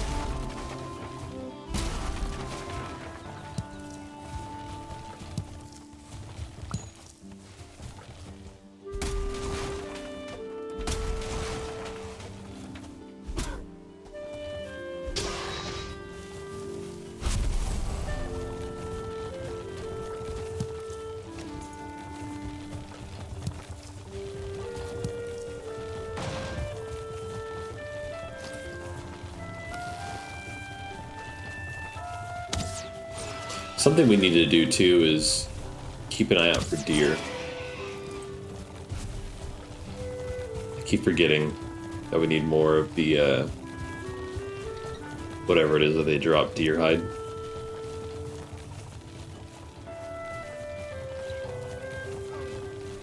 Oh, well, speaking of which,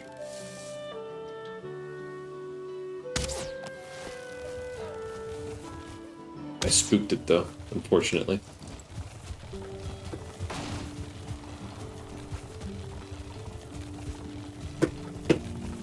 Oh well. Right now I'm more worried about tin than I am deer hide.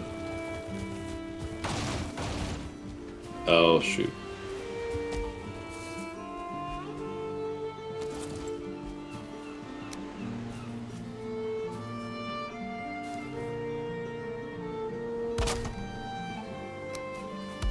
Oh, that thing was... Jeez. That was like below half. That's crazy. This is a cool bay. Oh, there's Black Forest right there. Perfect. But this view is spectacular. I almost want to kind of settle on this side.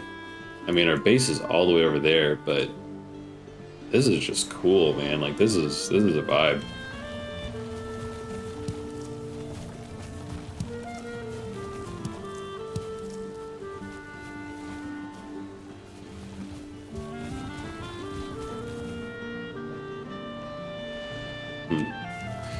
We got a good spot where we're at, though, but this is just like...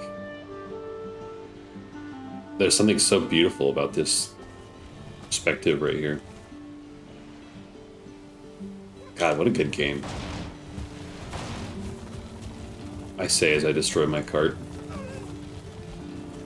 And spook deer. Oh! Okay. Well, let's make sure this doesn't get destroyed. Alright. We'll put that there for now. And then we'll mark this, just in case.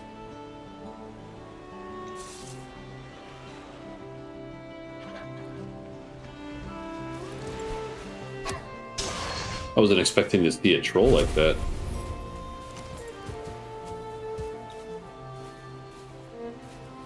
Sneak 100. Okay. Well, here goes nothing. Wow, that is nothing. Could not have been more accurate.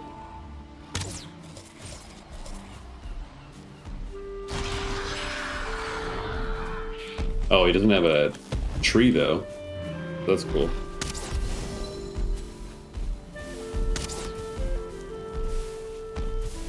The trolls are genuinely so intimidating in this game. Video games should make bigger monsters just like they did with the troll.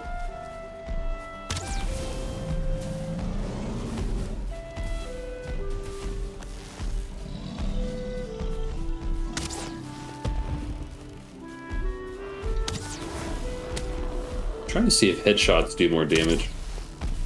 That one did 48. Or 42, I think, rather. That did 31. 32? No, I don't think... It doesn't look like there's any consistency with headshots. Oh, that did 43. The body did 24. So maybe there is some extremities and whatnot. 32, that was like shoulder area. 33.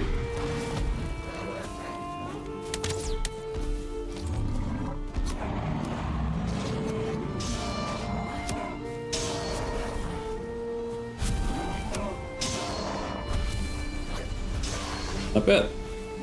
And we got a troll trophy, nice. 5. We'll take it. Good stuff, chat. Another easy troll.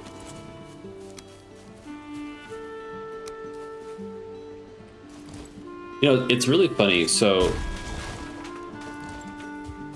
it's true. Like you see it a lot on social media, but when you do it yourself, you realize how accurate it is. But you know, I've been working on posting a clip every day from stream on TikTok, Instagram, Reels, and YouTube Shorts. And I've always got these clips that I think, like, there's clips that are okay, in my opinion. I'm like, okay, this is not a bad clip. Like, it's not spectacular, and I'm not half-assing it, but it's a decent clip. And then there's clips that I get that I'm like, oh my god, this is hilarious. Like, this one should do well. Not that like it's all about the numbers, but what is that music?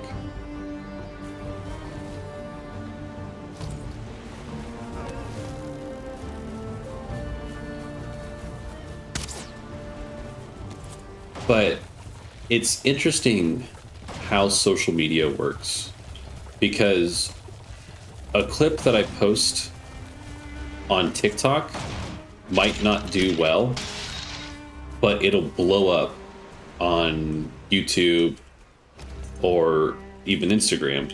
And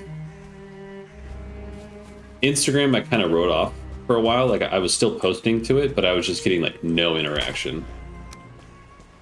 And so I was like, okay, like I'll keep posting in Instagram, but this seems like kind of like a throwaway social media. But now I'm getting all these notifications of people liking this clip that I posted, and I didn't even think it was a good clip. Like, I mean, I'm not just posting garbage, you know. I try to find things that are like at least somewhat decent or funny. But I thought it was like, in my opinion, compared to some other clips that I've posted, I thought I posted way funnier. But people are liking this one that I found mediocre on a website that I didn't think was going to be very effective. It's just, it's so interesting how all that stuff works. Like, there's you can definitely plan and be smart about things, but sometimes there's no telling. And you hear big streamers talk about it all the time, like, oh, you know, I just got lucky, and you look at these guys and you're like, no, like, you know, you're talented, you're funny, like, it's not just luck. But then sometimes, you know, in the process of attempting to grow your stream and post content and clips on social media, you kind of do realize is that there is a lot of luck involved, because the interactions I get are just so random and inconsistent on my posts. I just never know what to expect. A post that I make I think is absolutely hilarious, no interaction, barely any likes. And then a post that I make that I think is okay, tons of interaction, tons of likes, comments, shares, saves. All of a sudden it's racking up like 30,000 views. And here I was thinking this was like some mediocre clip.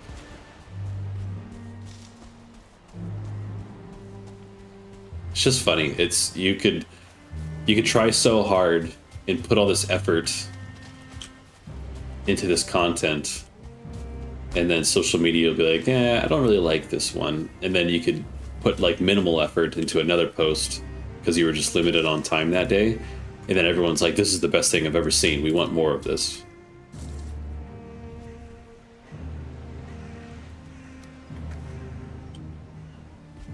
You're getting really lucky with the tin here, though. That's super dope.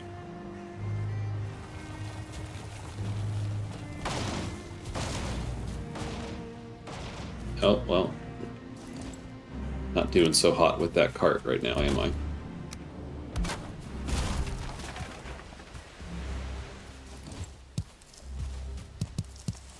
I don't know what the thistle is for yet. Let's see, we got anything else? Need trolls.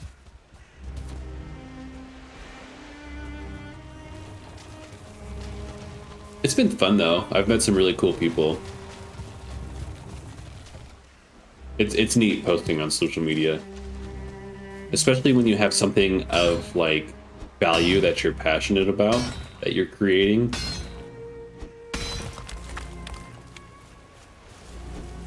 I guess it's just kind of nice to post about something other than like yourself, and it's like something that you're trying to build.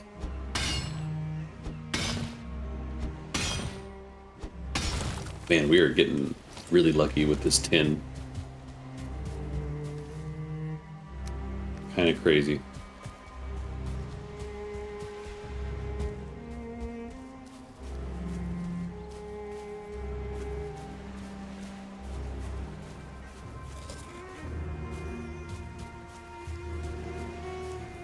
I think I've learned my lesson today, this morning, for streaming though.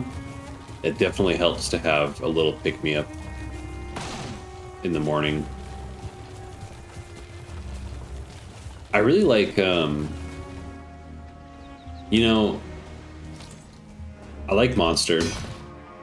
Well, in reality, I like all energy drinks. I like Rockstar, I like Monster, Red Bull, I like all this stuff.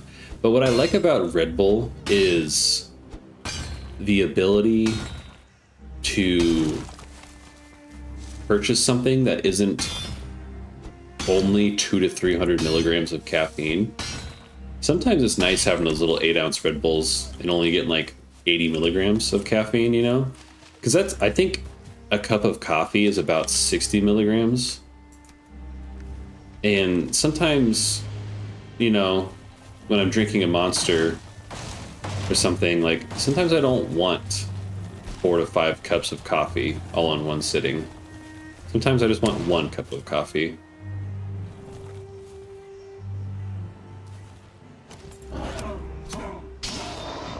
Believe it or not.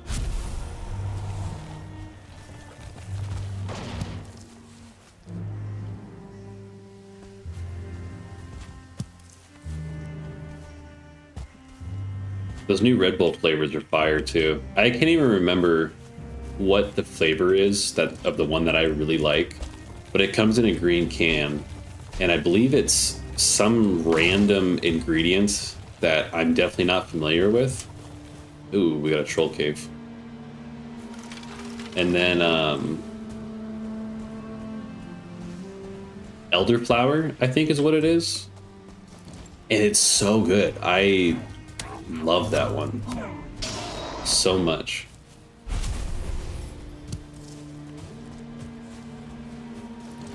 Ooh, nice.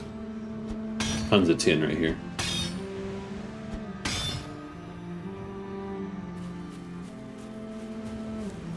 Oh, in a chest? big. More tin? And a troll cave? What a lucky find. This is a good seed. The world's really pretty on this one, too. Sometimes you get some really janky worlds. The biomes are all screwed up, and it'll go from, like, plains to swamp to black forest, all within, like, 10 feet.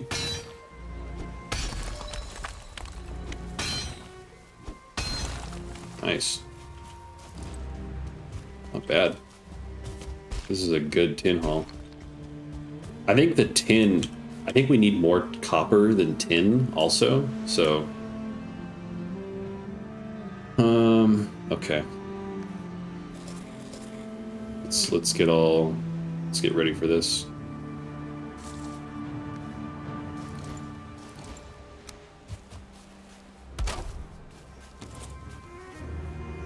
We'll use this as like a temporary shelter.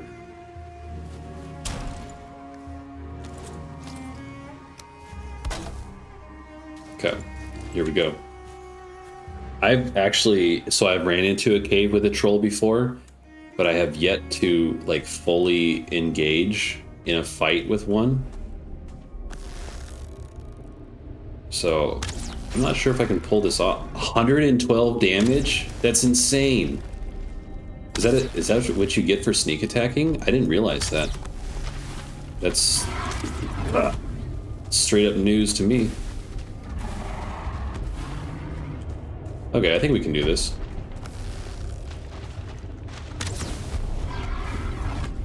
Yeah. Easy.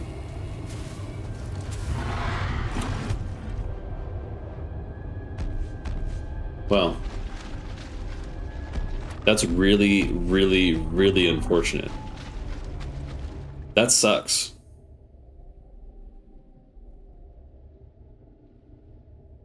So you can't animation block that. You gotta be out of the range of that, and completely. Well, that was an unexpected surprise.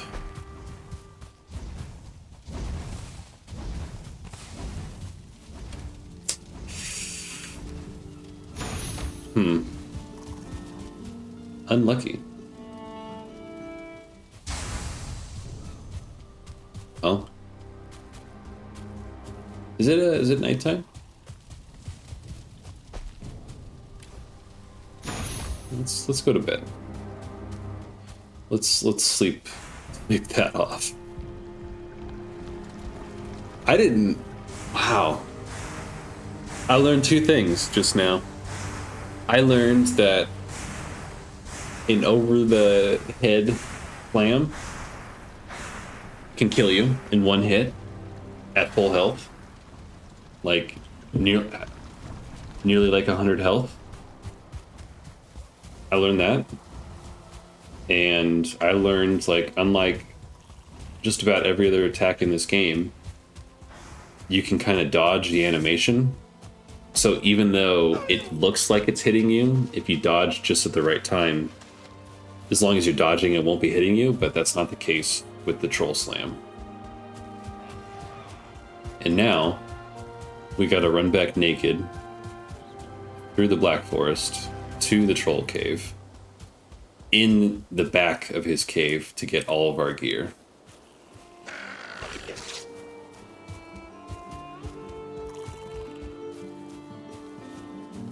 Not my favorite, but that's okay. We were getting pretty lucky. I think we were due for some bad luck. Some unfortunate interactions.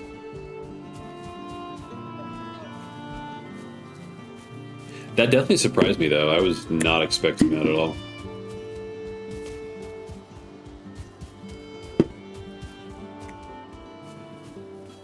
Oh well. You win some, you lose some. Let's see what our skills are looking at.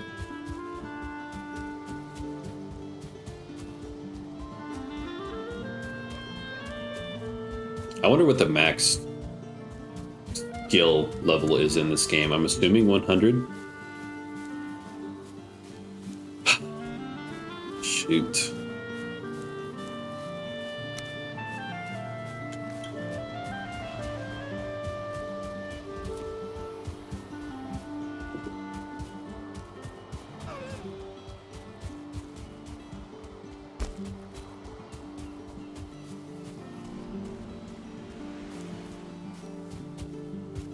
That's so funny.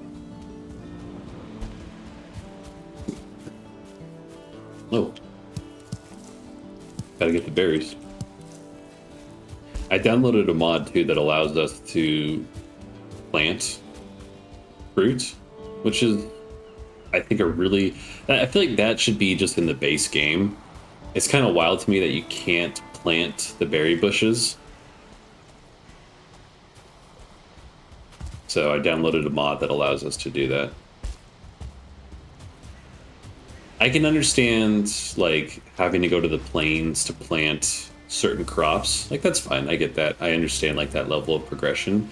But just straight up not being allowed to plant bushes is a major pain in the ass. Alright, so... I'm thinking maybe we go in... Oh, he sees us already. Okay. Yeah. Give me my shit. Give me my shit. Ah! Okay, he's still got half health though, which is good.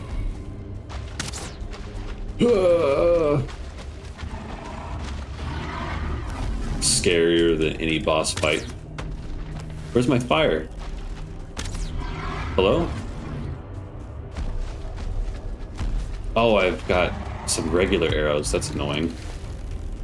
I don't know how to transfer those, especially not on the fly like this.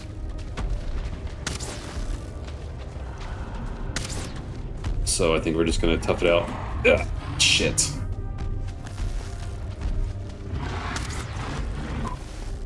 Okay. Shit. Come on. One more shot. One more shot. Shit. Shit. Oh my god. Oh. That is so terrifying.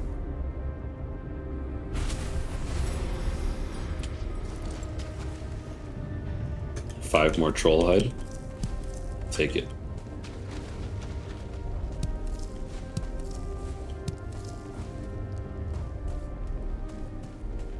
Not a whole lot in here, is there?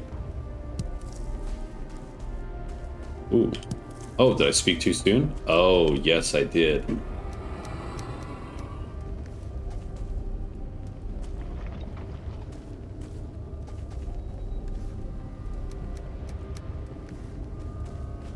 Okay.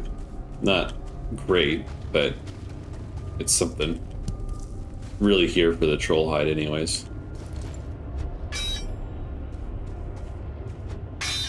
Okay. Can't mine anything in here. Well, we did it. We can say we killed a troll in their lair finally.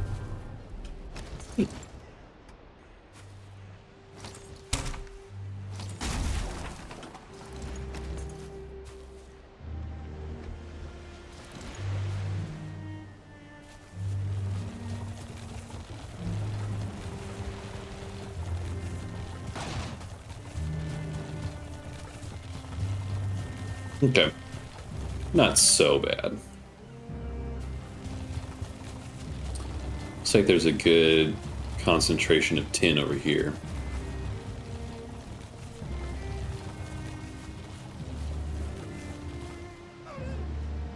Then I'm thinking, might want to turn around soon. I just don't want to get too far out here.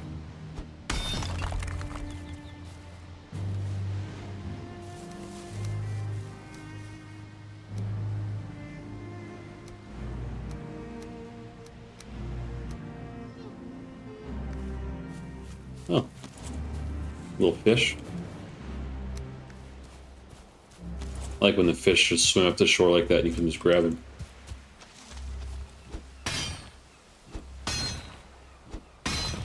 That was always a dream of mine as a kid, especially growing up on the rivers around here, spending a lot of time camping. I always wanted to catch a fish with my bare hands. I've yet to do it, but I've seen it done.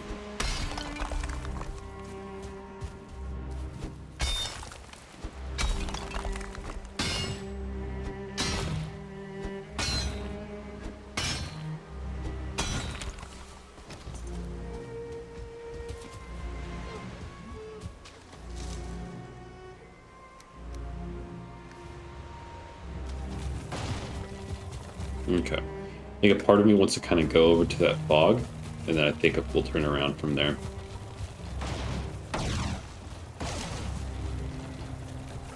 But first, let me just destroy this cart.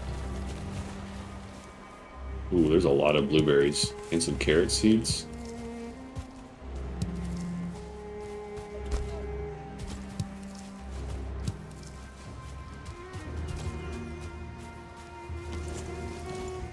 Trying to remember when we get the gardening tool. I think we have to get all the way up to iron, which would be the next biome after this, if I recall correctly. The swamp is not my favorite. It's cool. I dig those like darker, spooky aesthetics, but at the same time, being stuck in that for a while kinda sucks. I'm definitely a bigger fan of the plains. Because, yeah, what does it go? It goes meadows, black forest, swamp, plains, right?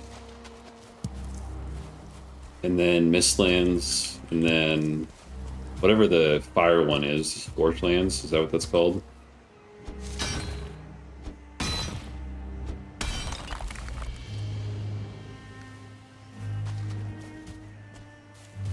Okay.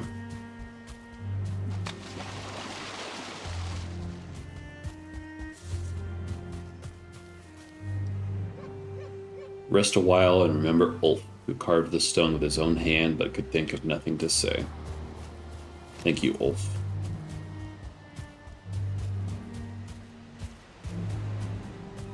Where did I throw that card? There it is.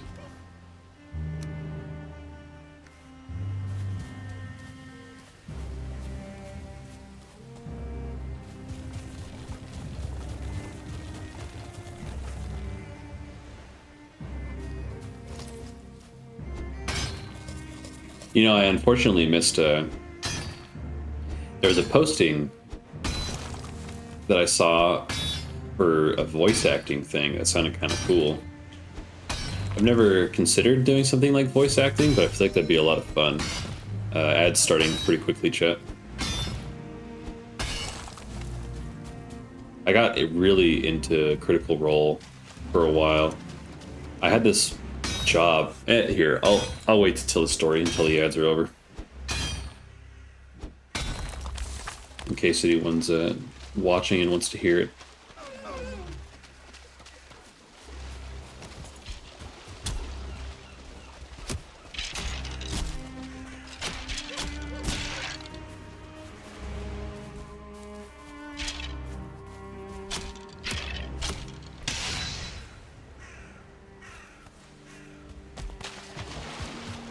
What do we got here? Anything? Nothing at all? Okay.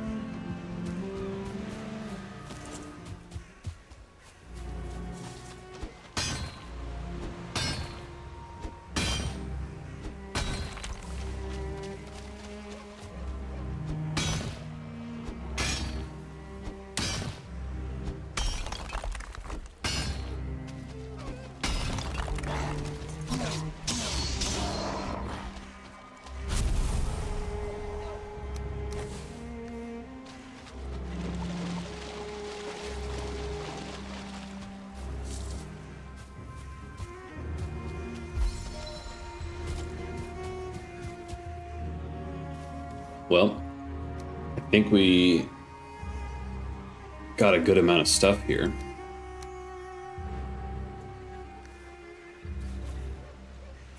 So I think, because, yeah, we got a ways to go. Let's head back to camp. I'd love to keep mining, but we have come a long ways.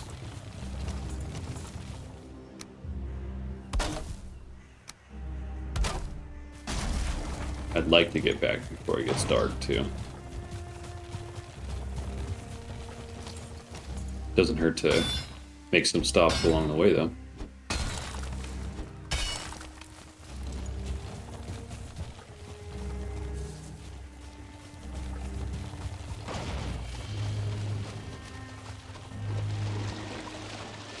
All right, chat, we'll come back from the ads.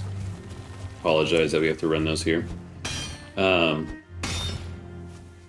I had this job for a little while. I was an office cleaner. I was kind of in between jobs, and my last job was it was rough.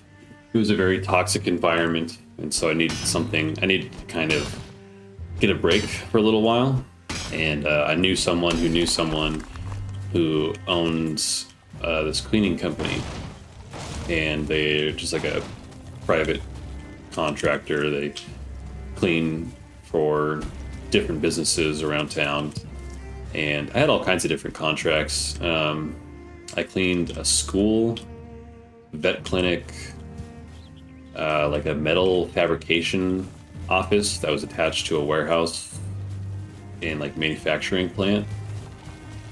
And I cleaned an office for a company that made pallets. Super thrilling stuff, high octane. And there are some random ones I did from time to time. I cleaned like a car parts office. Like they sold car parts. But it was a really chill job. I loved it. I love people. That's why, I stream. But at the same time, working like service or retail, you inevitably just can't always love everyone, unfortunately. And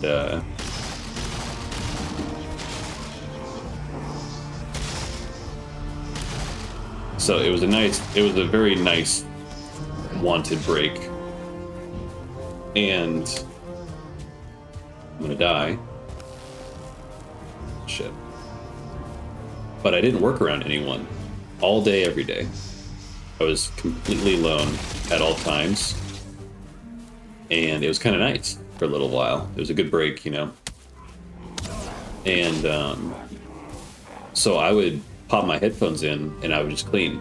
And it was really basic stuff, it's dust and wipe down surfaces, sweep, mop, take out the garbage, that type of stuff. But it was nice, I actually kind of enjoyed it. It was really peaceful. It was a very peaceful job. The hours were, rough. You wouldn't, because typically you would go in and clean after everything closes. So you'd be working from anywhere from 3 p.m. on all the way up until 2 in the morning. Just depending on, what your contracts are for the day and what their hours are and stuff like that. Because, sometimes I would go clean an office for a couple of hours and then I wouldn't have anything for 2 hours. Then I would go clean a little tiny office for an hour, and then I wouldn't have anything for an hour. And then I'd have my big account where I'd have to go clean like I said, an entire school, and that would take 6 hours. So every day was, a little bit different, but I was alone 90% of the time. And so what I would do is I would just pop my headphones in, and I listened to music for a while before I got into podcasts and stuff like that. And then I started to try and find a podcast that I liked, but I'm not a big podcast guy, really. But then eventually I found Critical Role. The voice actors, they play D&D together. And I did that job for about a year. And in that year, I was able to listen to the entire first campaign and nearly... Oh, there's the Elder. Nice. Is that really the closest one? That kind of sucks. And nearly the... halfway through the second campaign. And it definitely it prompted interest in voice acting for me, for sure. It was something that I considered after watching that video, or not watching that video, but listening to those guys. I wonder if there's anything up there. I'd hate to spend all this time and resource. Oh, it's a little roof.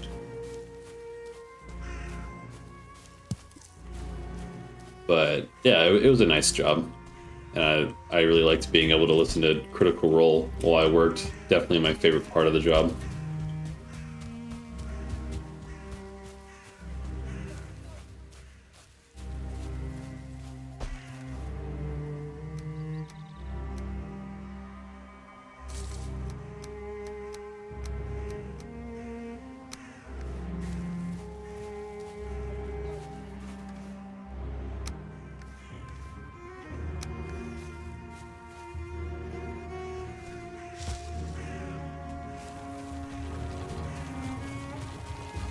But I saw a post, and these guys were looking for voice actors, and I'd never considered it until I saw that post. And I was like, man, that'd be kind of cool, voice acting. I ended up missing the deadline for that one, but then it kind of prompted me to start like kind of looking for other stuff like that, you know? Because I mean, I have a business degree. The thing is though, is that I don't know, like I know work is work. Don't get me wrong, you know, I've worked much of my life, but beyond the streaming, I've always kind of wanted to do something like a little bit more creative anyways. So we'll see what the future holds for me. I've got, you know, a couple months to figure it out. Not that I want to wait until the very end, but I kind of want to take my time this time. I've always kind of been in positions in life where I just have to take the first opportunity that comes my way. And for once in my life, I kind of have a choice, which is really nice to have. And my goal really is just to find a job that allows me the flexibility to keep investing all this time and energy into the stream, but also provides me fulfillment outside of that and enjoyment, and allows me to continue to network and develop my skills, you know? I think that's a big thing, is like healthy growth, not like overwhelming. I've learned now that if a job says that they're looking for candidates that, you know, like working in a fast-paced environment, that just means that that job is stressful as fuck.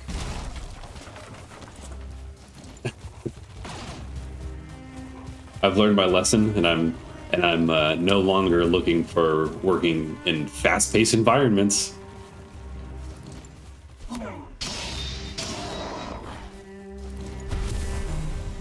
With corporate expectations that are just hyper unrealistic for a regular human person to achieve within the confines of what the human body is capable of. This is a cool little stone circle. Because I really want a job that provides a challenge and growth, but again, like I was saying, not one that just like overwhelms you and stresses you out.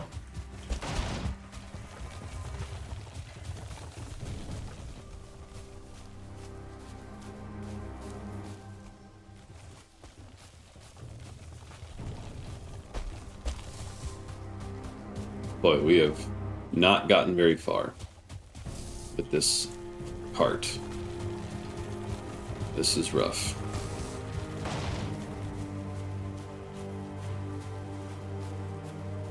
So yeah, chat, like I said, we'll see what the future holds.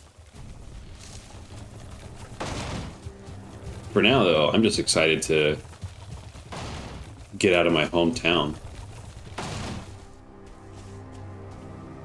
I've been thinking about this a lot recently. Come on, don't touch the cart. But I've lived in this town my entire life, except for a couple of years. And there's a lot of friends and family that I have here. that I will certainly miss. But there's this weird, indescribable feeling, like there's something more, you know, like I will miss my family, absolutely, but I just feel like every day I kind of wake up and it's like the same thing, you know. I've lived here for over 20 years, which is crazy to think about, and it's certainly changed a lot. But at the same time, it's still just kind of the same environment, you know? And I'm someone who really enjoys like variety and new things. I love experiencing new things. And like waking up and driving on the same roads and going to the same grocery stores and going to the same movie theater. For me, you know, it's just, it feels very mundane. And I just feel like there's so much more to life and so much more to experience. I was at the gym yesterday. I was walking on the treadmill, and my gym has like TVs kind of mounted on the ceiling, so you can kind of see them from the treadmills. And there was this wedding that was being filmed by this couple that were in Fiji, and it was funny because it caught my attention because like the screen was all blurry and shaky, and so I was like, "What's going on?" So I looked up, and I recognized they were drinking kava, and kava. So the national government of Fiji, you can drink. Whoa, what is this? This is like a whole ass village. I've never seen one of these before.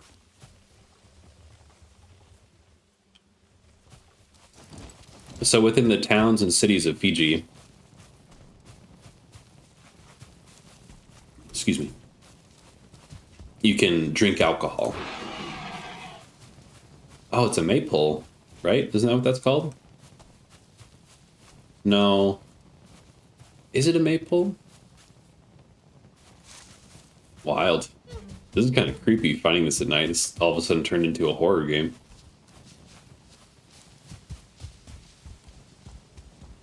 But you can drink alcohol in the cities and towns. But in the villages, alcohol is illegal. And so they drink this mashed up plant root that they kind of sieve through water. And it's called kava. And for the villagers, kava is their alternative to alcohol. And it has very, very, very, very minor hallucinogenic properties. And naturally, the TV show was hugely overestimating like what those people were feeling. It's really not that bad at all. Really, all it does is it kind of like makes your mouth and your throat numb, and it gives like your whole body like this really light tingle, and you kind of get like a little bit of like a hazy vision, like you're catching a buzz. But I mean, I didn't like, the walls weren't glowing and sprouting flowers or anything, you know. It's really very minor. It's fun though. It tastes awful. It's kind of like it's like a whole thing, you know, like everybody like goes around and sits around the big kava bowl, and they pass it around and take drinks.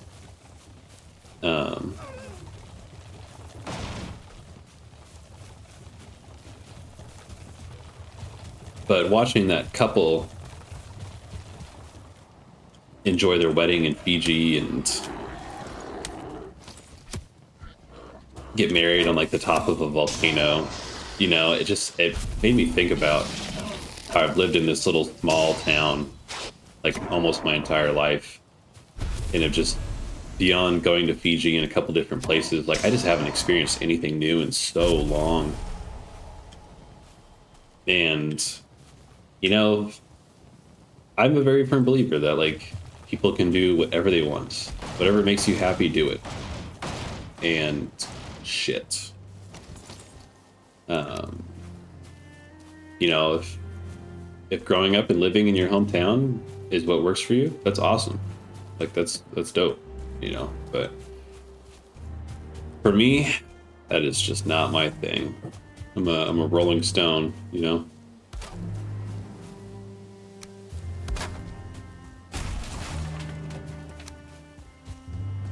This has been the longest cart trek in history.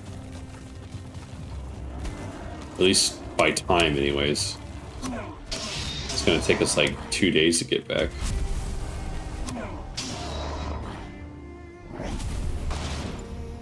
Look at that, we're like, oh, you little bitch, quit it. Okay, you guys, relax. Chill out. Leave the cart alone.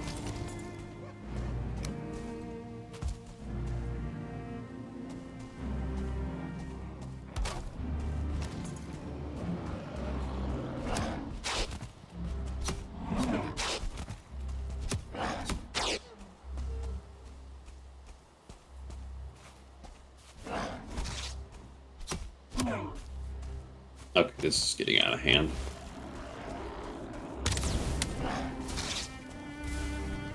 Shit! I thought I would kill him before he got another shot off on me.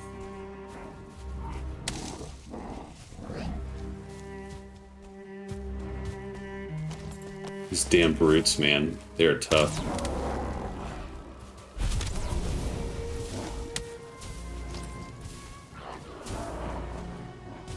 Now there's 4 little gray dwarves. Oh, man.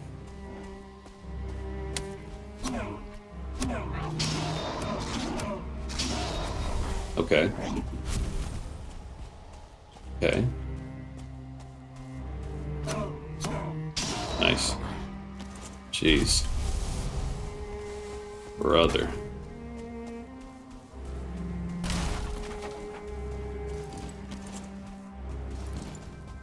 Oh, there's another shaman. Fantastic. Better get out of here, dude.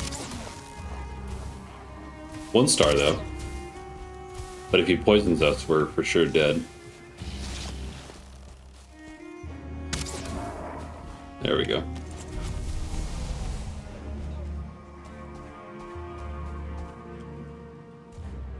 Alright, chat, let's go home. Once and for all.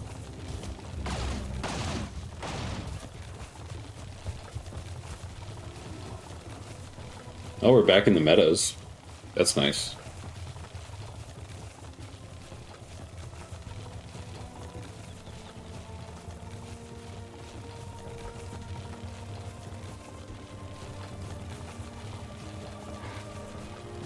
I think the road trip will be kind of fun too.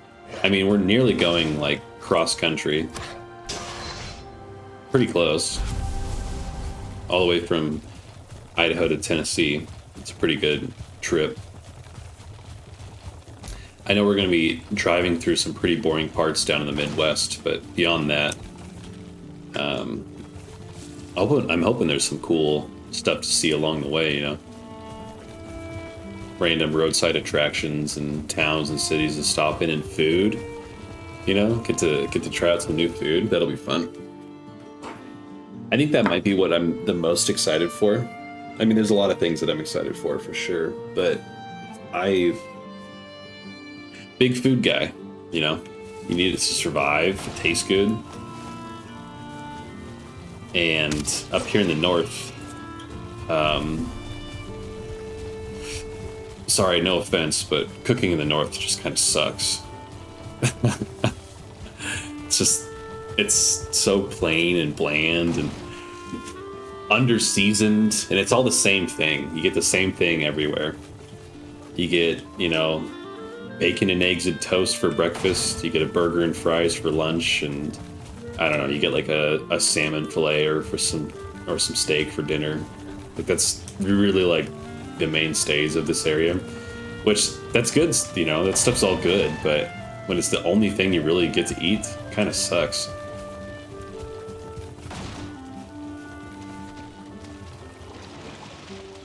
There's some food trucks that are a little bit of saving graces, but what's up, Donut? I take offense. I much prefer my Maine food from this southern food. Really? I mean, I've never been to Maine. I'm talking more. My side of the country is the Northwest, and specifically Idaho, which has been like a big up and coming state for a while. But I think it's just kind of a bland state. Food here is just nothing really to scoff at. But hey, you know, to each their own. Yeah. But how you doing, Donut? How's your day going? What are you up to? I believe I caught you in Blood Rose K's stream, correct? How could someone get bored of potatoes? It's been a good Sunday. Yeah, it has been a good Sunday. It's a beautiful Sunday. Yeah, I mean, we do have some potatoes. All jokes aside, like, we do have good potatoes, and potatoes are very versatile, so there's a lot you can do with them, which is great. But at the same time, you know, maybe it'd be nice to eat something different for a while. It's like, if you've ever seen Forrest Gump, it's like, what's the guy? Bubba? I'm always in your streams. Right on. Well, thanks for stopping by. It's been kind of chill. I've just been here by myself for the most part, I believe, but it's been a nice day. But yeah, like Idaho's potatoes are like the equivalent of like that one monologue that Bubba has about his shrimp. You can boil them, you know. You can make French fries. You can man, what are all the baked potato, twice baked potato, and then like the 15 different cuts and versions of French fries you can do. Mashed potatoes. Bubba shrimp, yeah, exactly. Just that, but Idaho.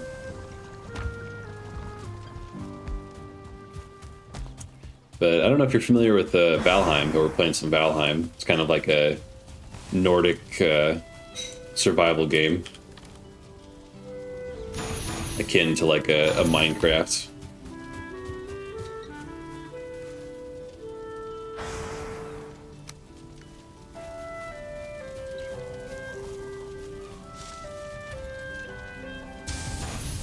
You can play this with friends, but I'm just kind of flying solo currently.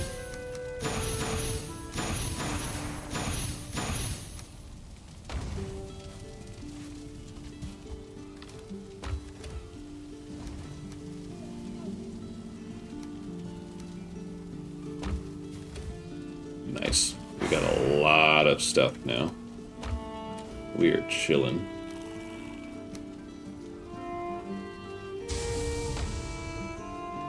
Boil them, mash them, stick them in a stew. Yeah, you got it, exactly. All same things you can do with a potato. Funny enough.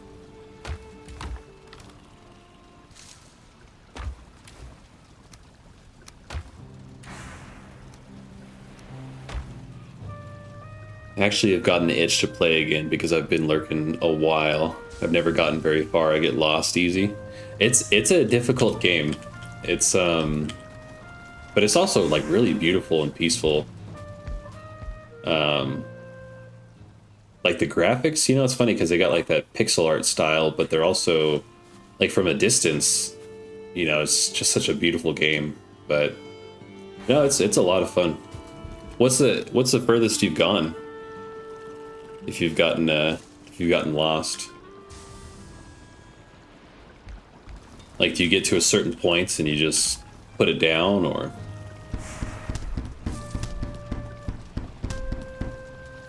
Okay, so we can make. We got the hood. We can make a tunic and some pants. Yeah, let's do that. Tunic and pants.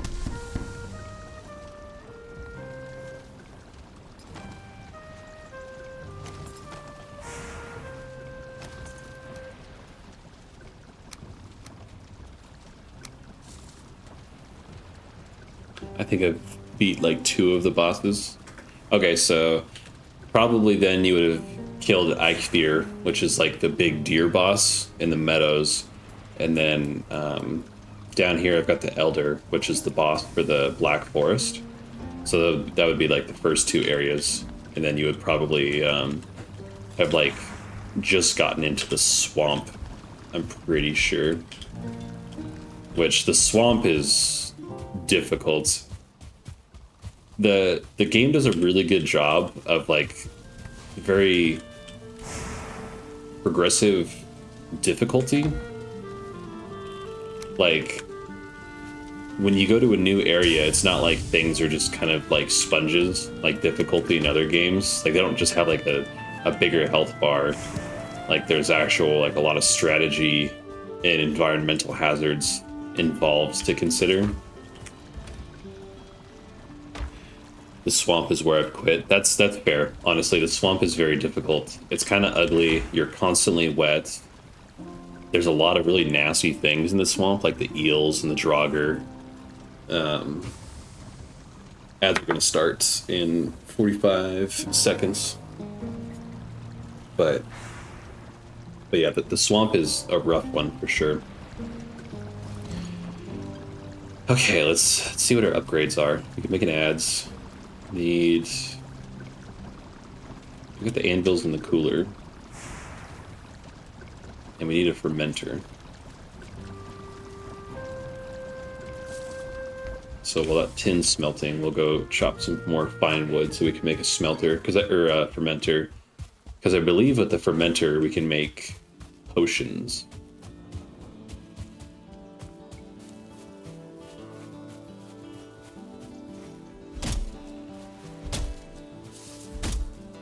But yeah, the game is very much like you gotta have everything upgraded, otherwise it'll just completely destroy you.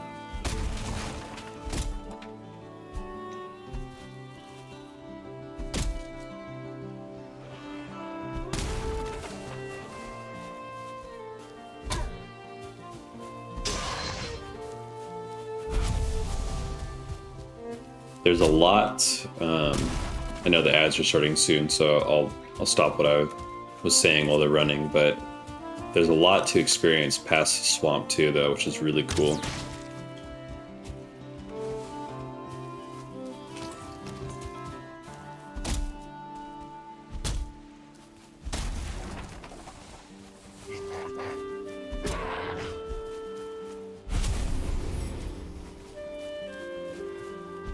Would you rather eat a hamburger whose patty is made out of mosquitoes or eat cheese containing maggots?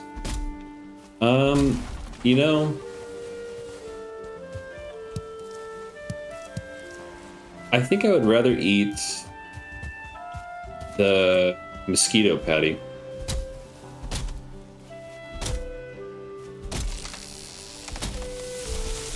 That one definitely doesn't sound as bad as the maggots. IMO.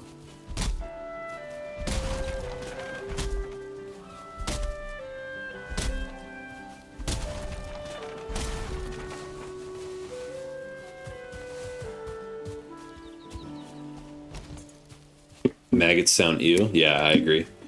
Rather eat cheese and maggots. Mosquitoes are full of other people's blood. To be fair to Donut's point, that was a thought that also crossed my mind, but I'm just under the assumption that there's no repercussions in that way.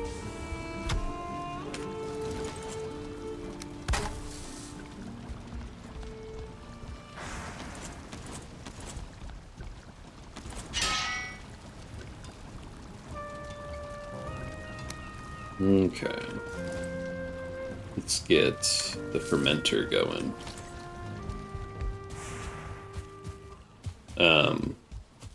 Yeah. That's a good point you got there, Donut. That also came to my mind. But, I was talking about this earlier. I don't know if you caught it, but there's like 7 or so biomes, I believe, because there's the meadows, there's the Black Forest, and we just started last Sunday, so I'm not very, excuse me, I'm not very far yet. But then there's the swamp, there's the plains, and then there's the Mistlands, and then I think the next one is called like the Scorchlands or something, I believe. It's just basically like the fire biome, essentially. But it's cool. It's like once you get to the Mistlands, you unlock magic, and you can cast spells. So there's some pretty unique and interesting like progression systems in this game, which is really cool. Okay. So, oh, that's right. I was making a fermenter. That's what I was doing. We can make some beer.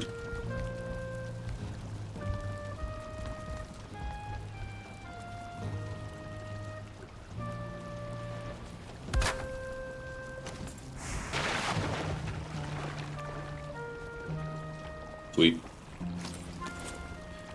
And then I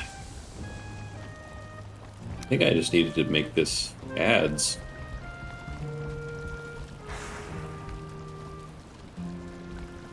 I think we were good. There's no real, you gotta place it like just close enough. Ooh, we could do right there, it kind of works.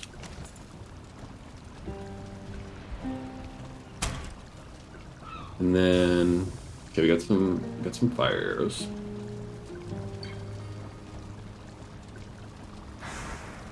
I think we've got like everything from here that we can get. The only thing we're missing is a troll hide cape. There's some tribes in Africa that catch them to make loaves and stuff. Oh wow. Steam tells me I have 35 hours in Valheim, but I don't believe it. And I could see it. This is a pretty lengthy game. There's potential for that for sure. But they make loaves, like a bread loaf almost, out of mosquitoes. Is that kind of the... Is that close to thinking of what that would be like? Is like a loaf of bread? We can make a carve. I mean, well, we probably don't need one right now. Actually, maybe we do. Because we have a ways... Yeah, a carve actually is probably a good idea, on second thought. So... we need... Oh, we can make portals too. That's something to consider as well. We should probably make some portals. Yeah, let's get some fine wood. Let's make a carve and get some stuff for that going.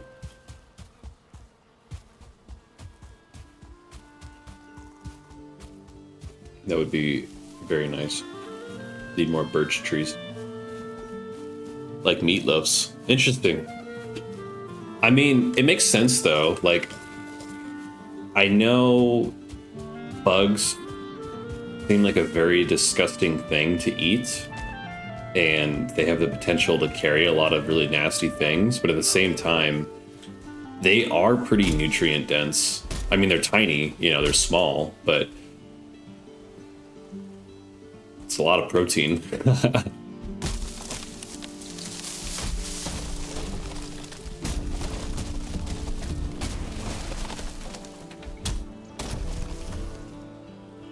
Definitely not the most appetizing or appealing thing, but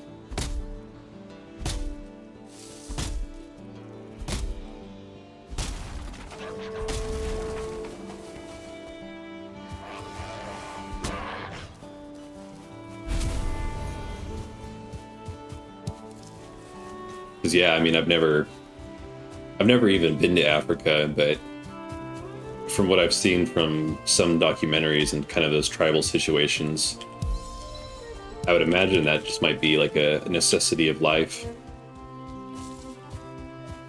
I couldn't imagine eating a loaf of mosquitoes though, that'd be crazy.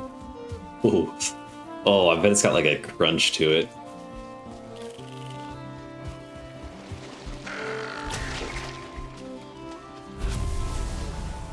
Not that I want to like dwell on this subject, but it's on my mind now. I imagine like taking a bite into that loaf of bugs and it's like gets caught in your teeth, you know?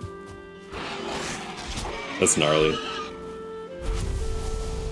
I give props to anyone that can eat bugs. I remember one time in high school, someone brought like a box of like candied, I don't know, some sort of like small candied bug, you know? It was something like kind of like a maggot. It was like a larva or something like that. And oh, I couldn't do it. I cannot knowingly put a bug into my mouth and eat it. Good morning, Kiwi. Yeah, we're talking about the consumption of bugs. Fire asked us whether you'd rather have a burger with a patty made out of mosquitoes or cheese that had maggots in it. And my immediate thought was that the mosquito burger, because I almost imagined a mosquito burger kind of like that like meat substitute stuff, and like if you like season and grill it and everything just enough, I feel like it might not be terrible. Like obviously it's not going to taste great like a beef burger, but at least you can maybe kind of make it like a burger, whereas with cheese and maggots, like that's just straight up cheese and maggots. You know, there's not a whole lot of dressing that. You can't polish a turd, but you can. Never mind, I don't want to continue that metaphor. Maggots are full of nutrients and have less chance of causing infection. That's a fair argument. Thinking like an intellectual here. Chocolate covered grasshoppers are tasty. They kind of taste like peanut M&Ms. Oh, that's a funny comparison to peanut M&Ms. They got that crunch, I'm sure. I feel like grasshoppers would mostly be crunchy, so I can see that. Yeah. You can polish a turd at Costco.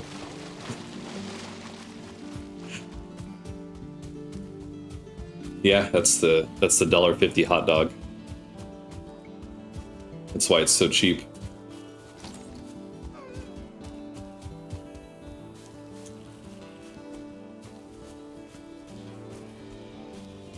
How you doing, freak?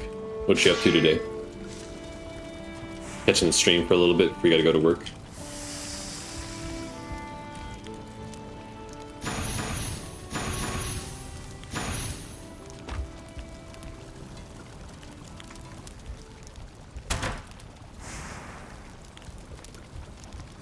I wonder what we can do with, okay, that's still fermenting. Because I saw we can make a tankard, and I really don't know what you can use that for.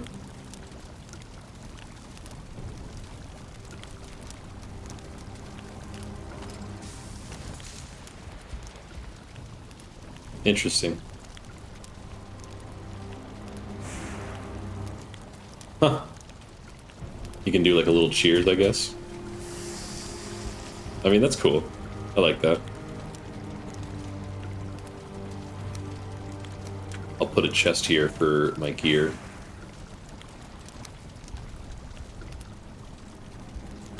Right next to my bed. Doing well, and yep, you nailed it.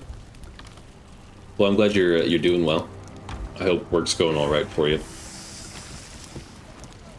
Hope you guys are doing well. I look forward to August 3rd.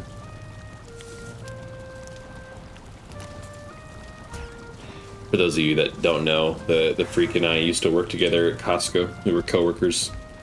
That's how I met Kiwi Pace as well, my girlfriend. Costco's like a big, giant family.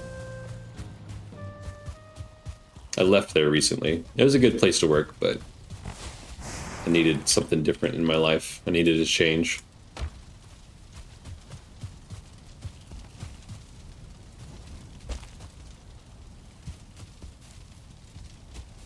Okay. So that's all going. We're just short, but we can make a cartography table. But I don't know if we need that in solo. I don't know if that achieves anything for us, to be honest.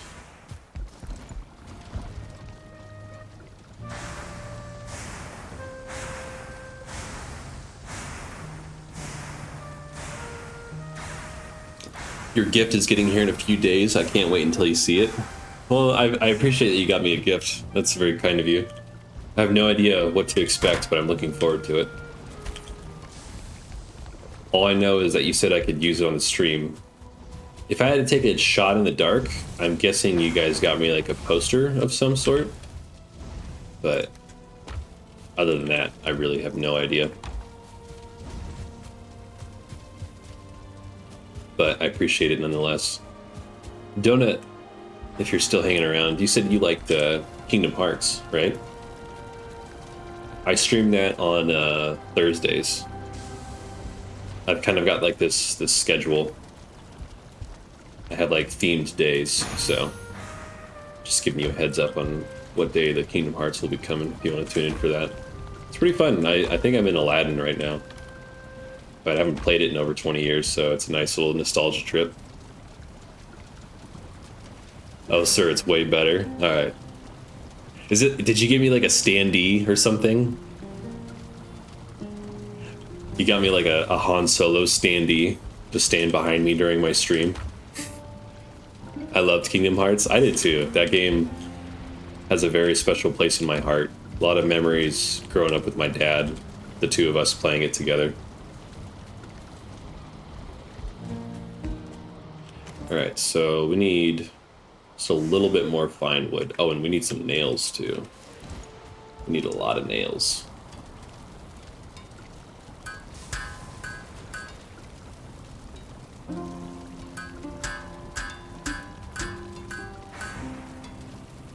We could make a sword and a buckler. I just don't really use shields all that much is the only thing. But it's probably not a bad idea. I probably should. Yeah, a standee of them. That would be funny. That would be awesome, but I think this is even better. Nah, I'm looking forward to it. Whatever it is, I know I'll be happy. I've been waiting for a good sale on them on Steam. Of the Kingdom Hearts, yeah, I know. I think I just bit the bullet, and I think I just bought it full priced. But they've got like a package. Oh no, that's what it was. My girlfriend bought them for me. I'm pretty sure. That's because I was also waiting for the Kingdom Hearts to go on sale. But my girlfriend Kiwi Paste, she's she's awesome, and I think she was just excited to watch me play him too, because I also mentioned playing Final Fantasy 15 on stream, and that also got her excited, and she also ended up getting that for me as well. So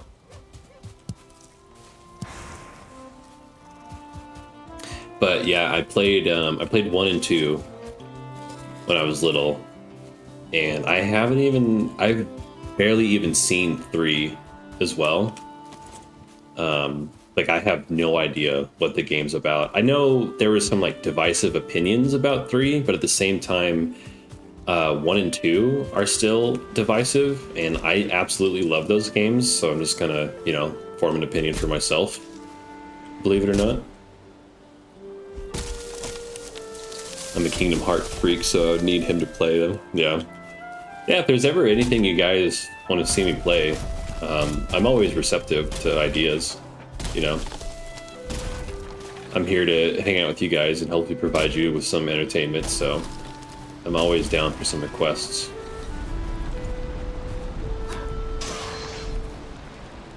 I know the freak wants to see me do some GTA roleplay, probably play some Fortnite as well. I'm sure I'll do those things eventually. I'm one of those weird ones who loved Chain of Memories. That's one of the spin-offs, right? I'm only familiar with 1, 2, and I'll eventually play 3. But in terms of like any of the side games, I know nothing about them. But I mean, yeah, like if you like it, there's nothing wrong with that at all. Because Donut, I remember you saying that people were like up in arms about 1 and 2, and I think 1 and 2 are fantastic games. Like, yeah, I get lost a lot, but that doesn't mean that it's a bad game. I just think it's a game that requires some level of thought, you know?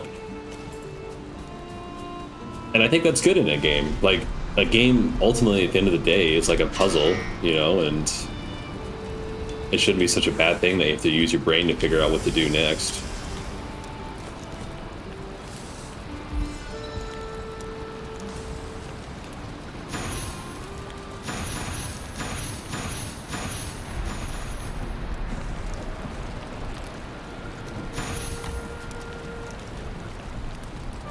Yes, down the road for sure. Yeah. No, I think, especially when 6 comes out, I would definitely be down to do some roleplay for sure. But check it out, chat. We got our carve.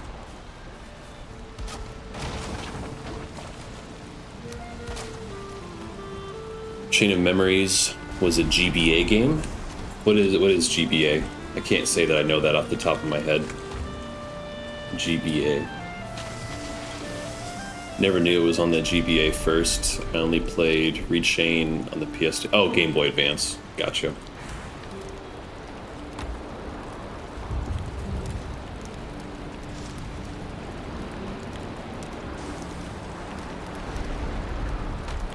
Okay, so that's still fermenting. What can we do, Chad? I think we make a sword and a buckler. And I think we get ready to go fight the boss, huh? Can we make a buckler? Shit. We'll toss that old wooden one in the trash. Equip the new one. Nice. Now, to make more bronze, I think we unfortunately need more copper. So, we might just make do, honestly.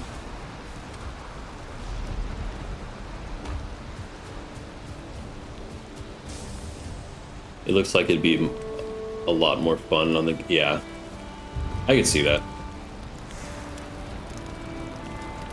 On the platform it was designed for. I think that's fair for sure. Damn. We are short on copper. You know what, though? What we could do...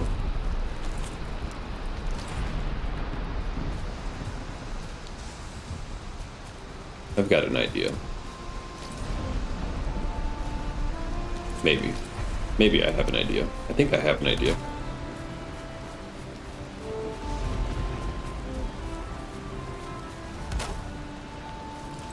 I think what we'll do is we're gonna go hunt some trolls. We're gonna go to that cave right there. Because I want to get the troll cape. Because then we get a boost to our armor and our stealth damage. And then we'll get a little bit more copper. And we'll smelt it so we can make more bronze. So we can make a bronze sword. And then we'll go take on the Elder. Oh, we need to do a crypt too, so we can get more sorting cores, so we can make portals from our home to the Elder spawn. Yeah, that's what we need to do. That's the full plan right there, chat. In motion. I'd love to get a new bow, man. This thing's literally just a stick with some string. So, yeah. Perfect. Yeah. No, this is a good plan.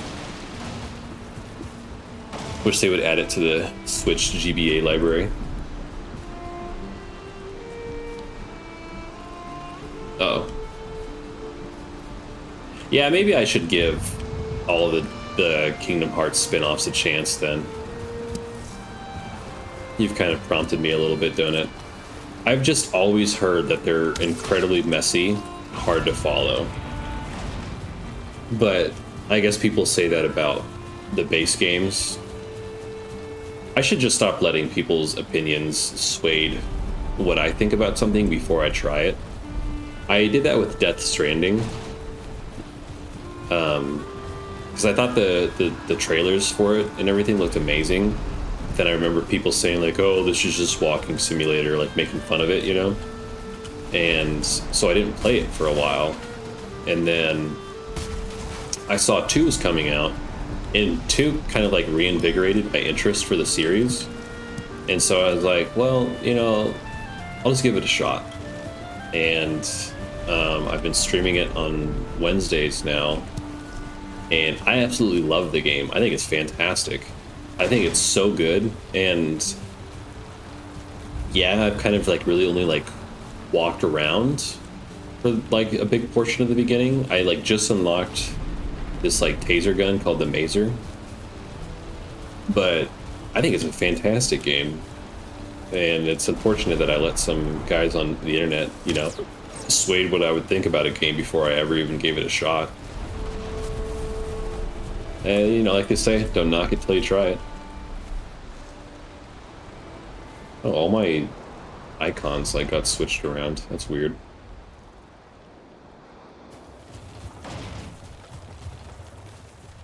Man, I wish Nintendo would add Wind Waker HD and Twilight Princess HD to the Virtual Console, too. I wish Nintendo would do a lot of things. That's kind of a big reason why I've never been super into Nintendo. Like, they make such amazing games, but sometimes some of their practices are just so, like, unfriendly to the user.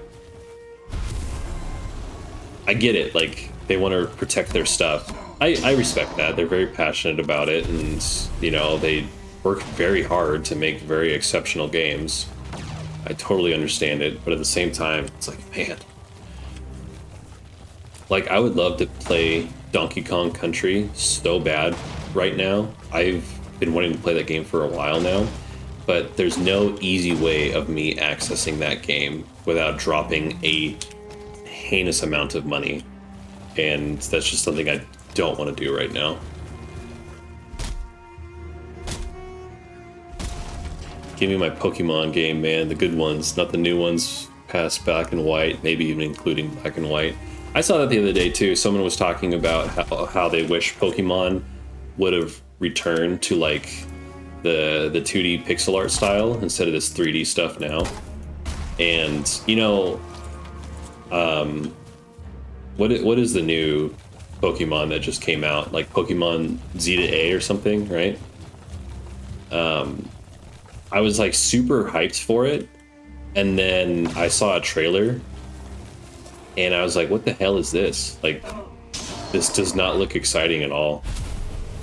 And I have to say, like, I don't have the rose-tinted glasses of growing up on the Pokemon games, so like I'm a little, like, I love Pokemon, but I think I can kind of view them with like a little bit of like a detached lens. And yeah, I'm like some of the newer games, like the Pokemon that turns into like the motorcycles, like it wasn't for me, you know. The 2D sprites, yes, that art style was beautiful. It was so good. And you know, I feel like finally I'm dead. I'm so dead. In like this age of modern gaming, it's kind of interesting because we're kind of like, I'm gonna talk while my guy heals, but we're kind of like returning to a time when like we don't need like AAA blockbuster graphics in games for them to be good, you know? At least for me personally, like I'm beginning to kind of trend towards games that are a little bit older and have like more stylized graphics as opposed to like hyper realistic. I don't really care for hyper realistic anymore, and it's like as time goes on, like those games don't age very well, you know. I do have a soft spot for X and Y though. I feel like a passion project still. Omega Ruby, Alpha Sapphire, my all-time favorites. Oh no, I mean Heart Gold Silver, Soul Silver. What is the one that you showed me, Kiwi? Bring on emulators then for the DKC games. I've thought about it. Yeah, I've never ran an emulator personally, but I've definitely, that was something that I did consider for sure. This guy is going to be such a pain to fight. Oh god. Oh shit. Oh shit. We're dead. We're dead. We're dead. We're so dead. We're alive. We're alive. We're alive. Get out. Get out. Get out. Holy cow. That's crazy. There's just no space to dodge that massive swing. I'll keep doing that. I'll keep walking out, getting a couple shots in, and then walking back in, or vice versa. Ads are starting in a minute, chat. I'm not sure. I think I showed you the red and blue remake they did on the Switch. I think so too, yeah. That one was fun. I liked that one.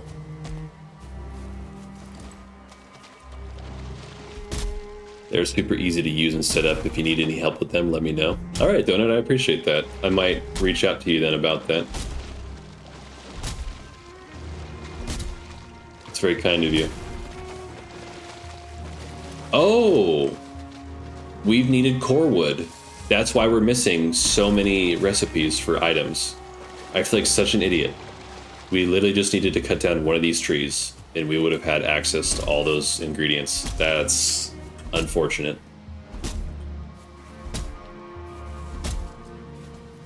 That is night and day difference. That's the gardening tool I needed so we can finally plant some crops. I totally forgot about that. That's crazy. That's my bad.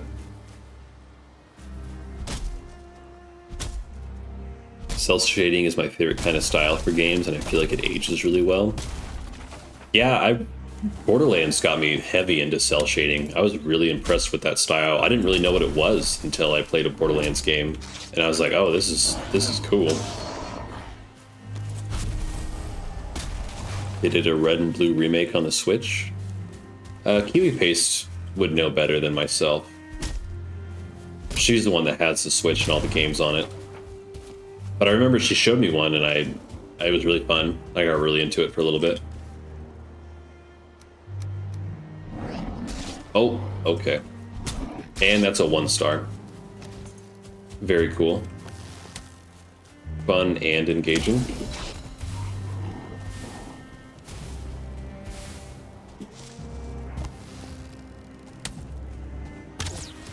And I missed.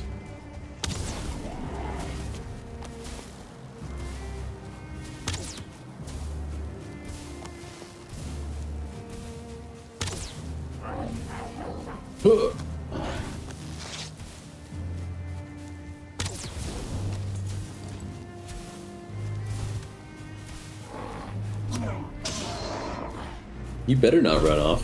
I want your loot. Oh. Oh, come on. Oh, he's gone. He's like swimming away.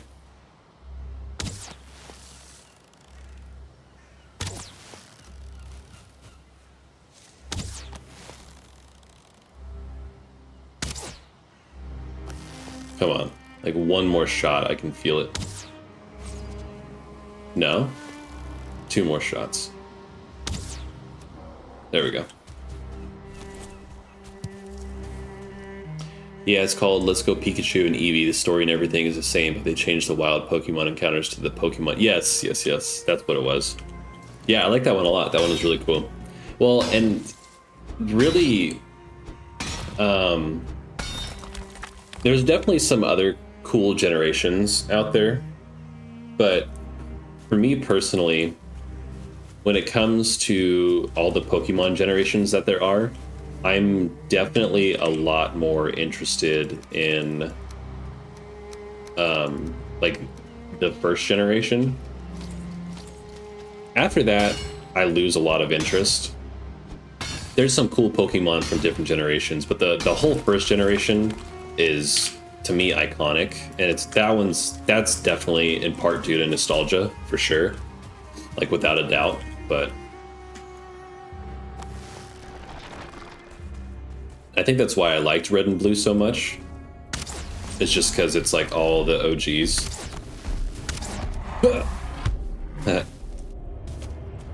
Yeah, I'm gonna cheese this guy.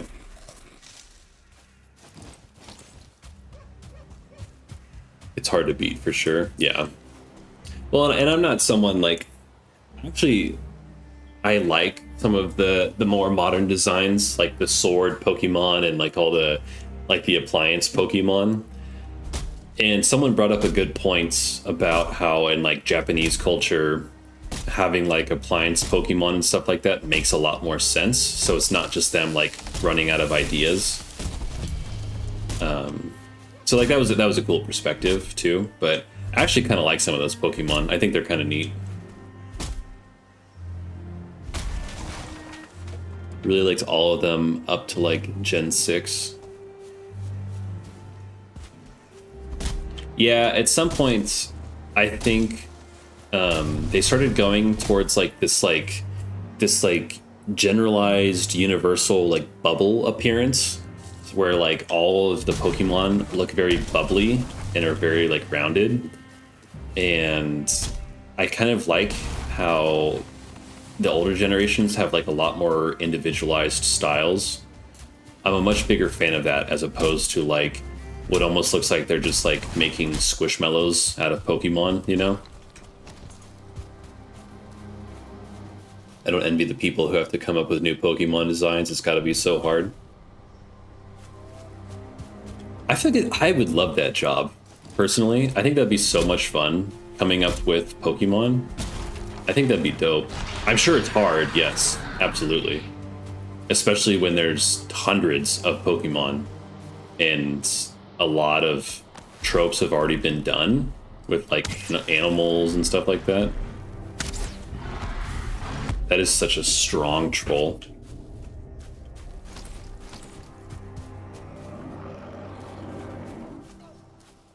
Bring it on. Where did our cart go? That's not gone, is it? Oh, I see it. It's in the water. Okay. I was really worried for a minute.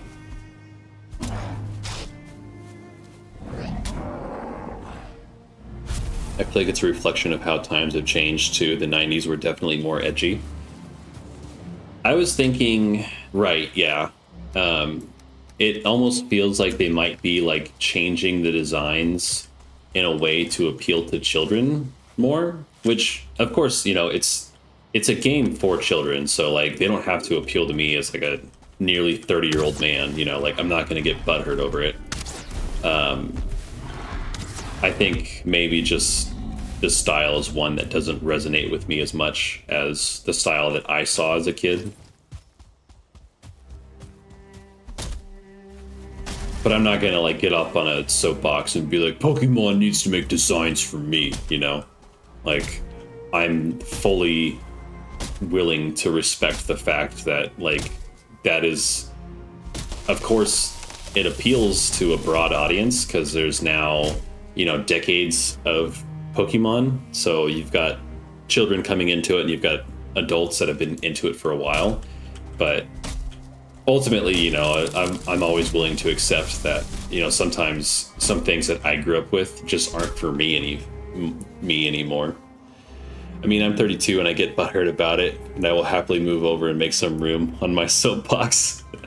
No, I get it. Like that's like the double-edged sword, right? Because it's like kind of a kid's franchise, but at the same time, it's also kind of not, you know? And that's like the tightrope balance of like, how do you cater to both? Like, how do you bring new children into the games so you can keep it going, but also how do you keep all your OG fans who are now have like a major age and cultural gap?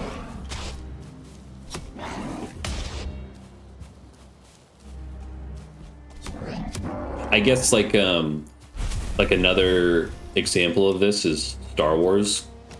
Like, you know, for me, the original trilogy, like even though the Clone Wars were what came out during my childhood, the original trilogy resonated with me a lot more.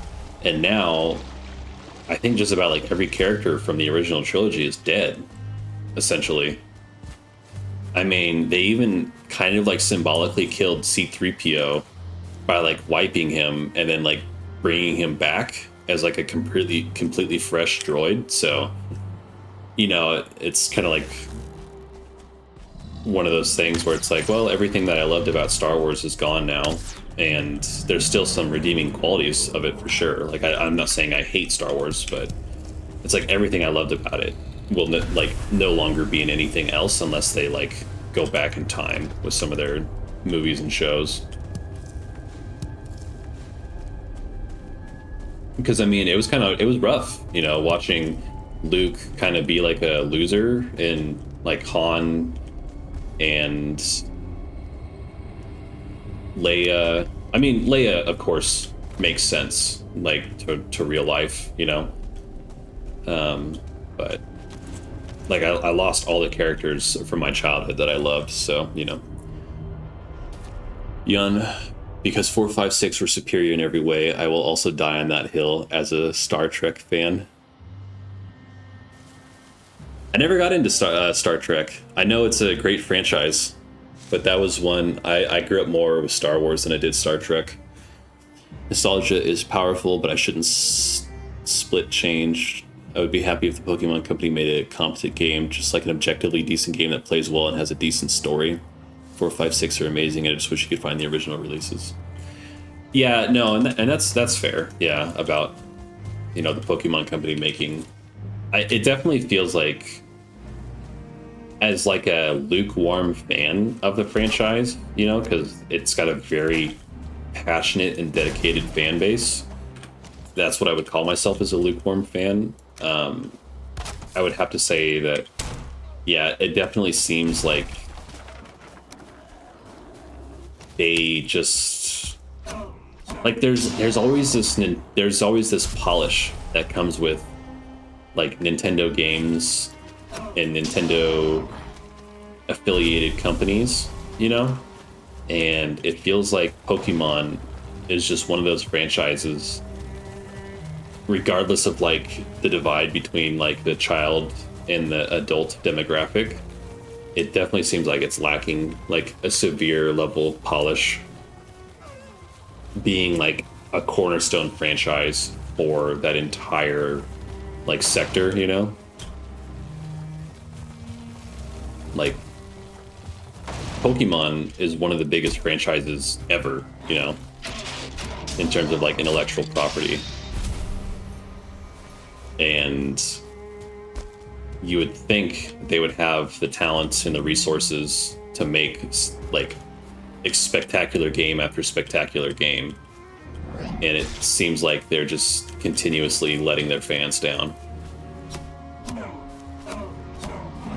Which is tough because it's kind of like a subjective topic, but also, like you said, it's kind of not, you know, it's kind of both.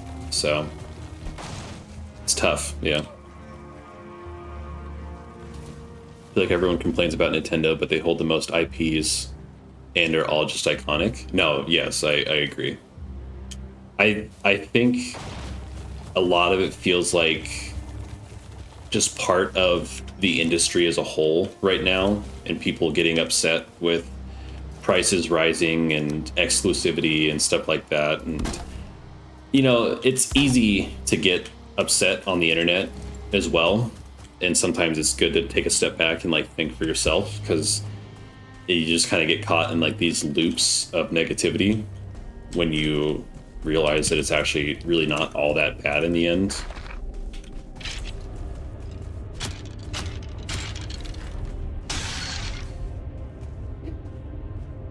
The thing about Nintendo, they have never been cheap, right? No, that's just a given. I love what they've done with the Switch too. The new Donkey Kong game looks fantastic. I really want to play the new Donkey Kong. That looks so good.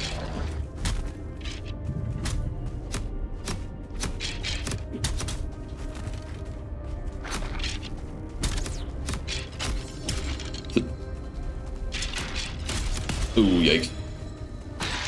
Okay, got him. I mean, all the games look good. The new Donkey Kong, the new Mario Kart. I'm excited to see what else they announce.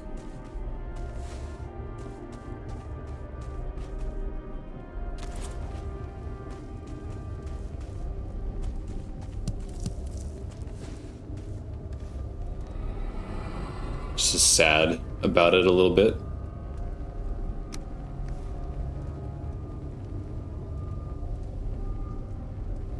Sad with what they've done with Donkey Kong.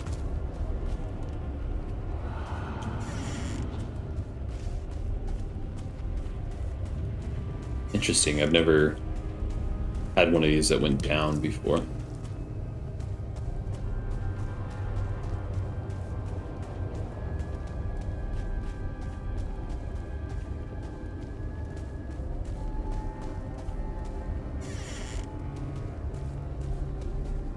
Okay. All we need is one Surtling core. That's all I'm asking for in this.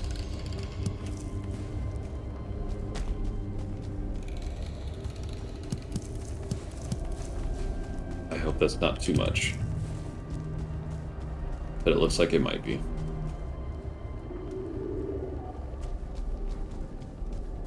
Okay, so we went rights and straights. You can see what's left.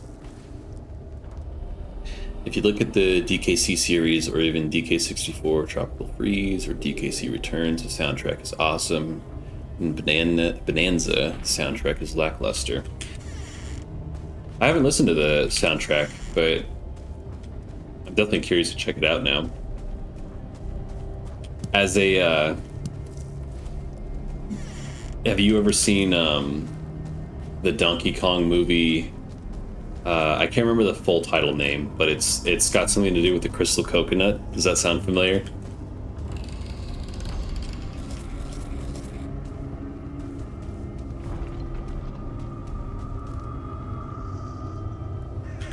I actually, unironically, kind of loved that movie when I was a kid.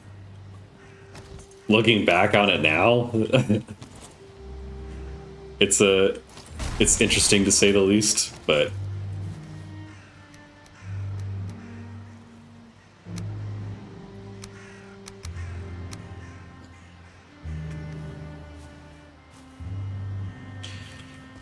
okay, so we got 0 Surtling cores. Fantastic. So we'll go this way. Legend of the Crystal Coconut. Yeah. Fantastic movie.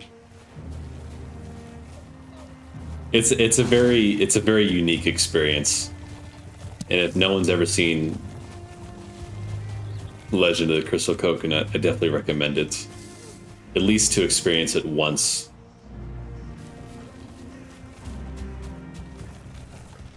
It is unlike anything you will ever see. I guarantee it.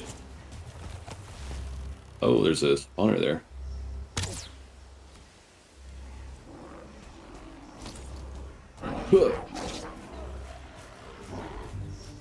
Donkey Kong is your favorite Nintendo IP?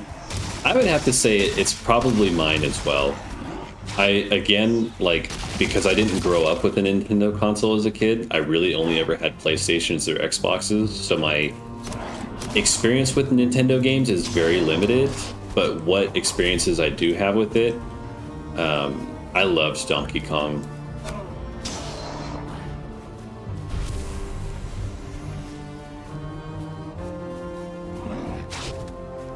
And Donkey Kong Country was just such a cool game.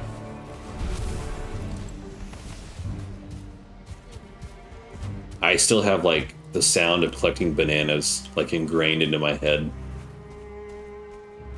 And yeah, you are right. The games did have stellar soundtracks for sure. They were so good. Okay, I don't know if I want to bring my cart down into that ravine.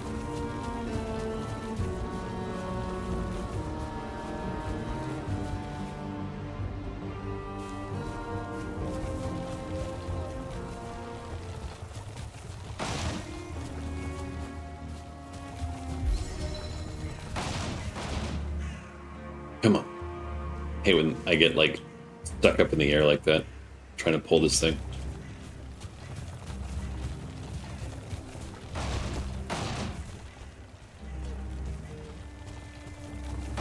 I guess we needed more copper too.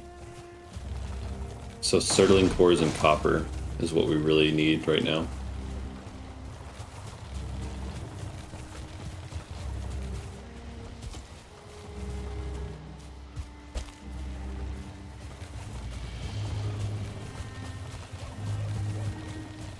Yeah, I definitely grew up with a lot more PlayStation and Xbox. But I'm like kind of coming back now that I'm older and playing through like a lot of Nintendo experiences that I missed as a kid.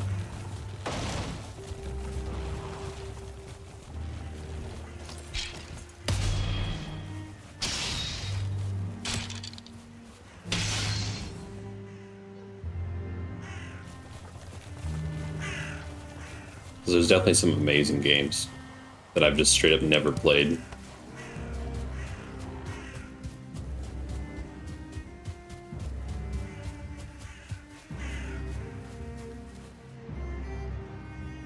Also, I don't think the battery on the Joy-Cons is as good on the Switch too. My girlfriend and I talked about getting a Switch too, but we're kind of in the middle of a move right now, I mentioned earlier, so we're trying to save money for all that and everything, but I think at some point we would like to get a Switch too. I've got a buddy who's a diehard Nintendo fan, and he's been messaging me like every other day telling me to get the Switch too, so.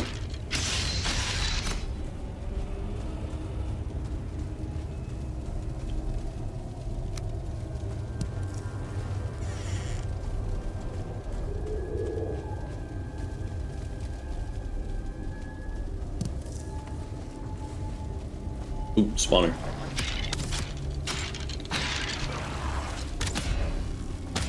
Oh, there we go, sterling cores. That's all we needed. That, a little bit of copper, and we're set. We're golden.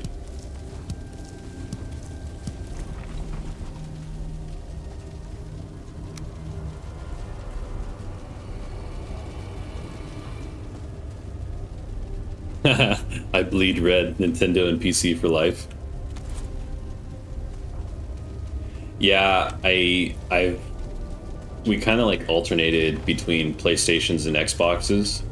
Like I've pretty much had everything from like the PlayStation, like the very first PlayStation, the PS1, and the very first Xbox, all the way up through all of the generations of the consoles until I got a PC, and that was like my first PC was like about oh, it's bright. Wow. I mean, I've had like computers in my house before when I was growing up, but we didn't have like gaming rigs, you know? But then I got my first gaming rig, I think about like when the PS4 came out. And that was like basically like game over for me on console. I never really ended up buying another console again. I had a Series X, I didn't have a PS5, and I had a Wii, but that was about it for Nintendo consoles. Never had like a GameCube or any of that stuff.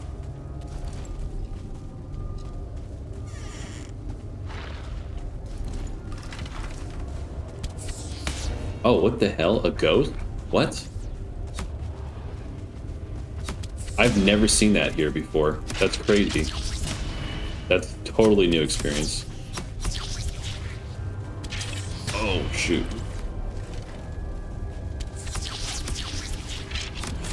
Oh, I'm stuck. That's wild. I've never seen a ghost in here before.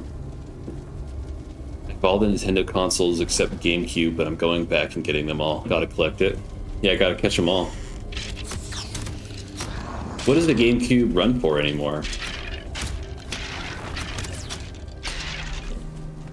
I imagine probably a pretty decent price.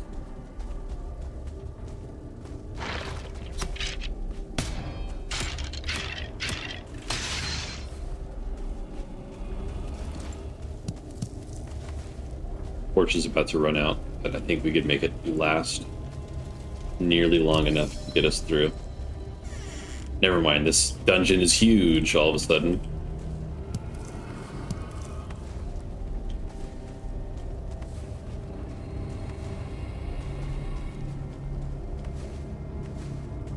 Up there it goes.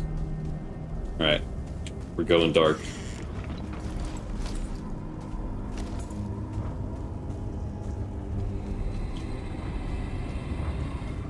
Yeah, I can kind of see what I'm doing.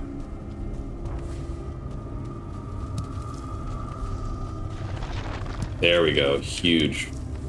Huge find.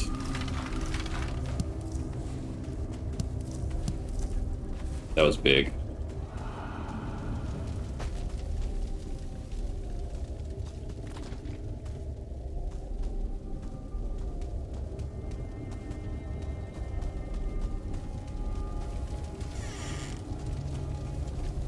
Oh, all right. Cleared it out. Nice. That was a good one. Now we've seen a little bit of copper, and we're in business to fight the boss, I think.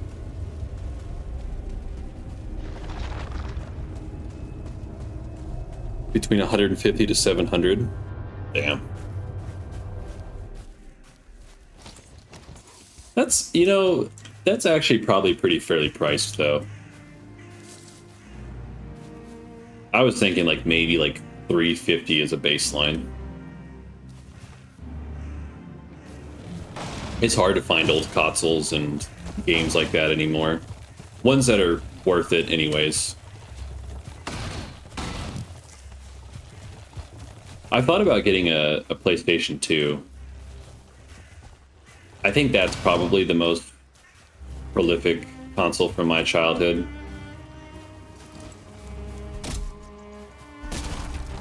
That's just the one I remember playing the most, and I had so many games that I loved, like Jak and Daxter and Ratchet and Clank. The old Battlefronts. I know there's plenty more that I'm just totally skipping over right now. The old Tony Hawks.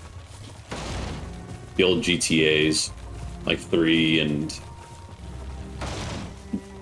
Vice City, San Andreas.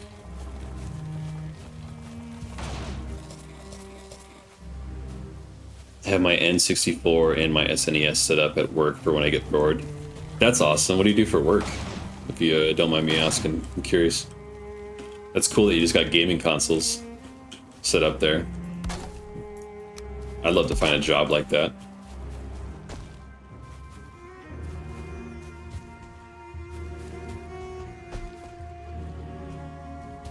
Come on. Please. There we go. Build a beastie computer, emulate it all. No, that's a fair point.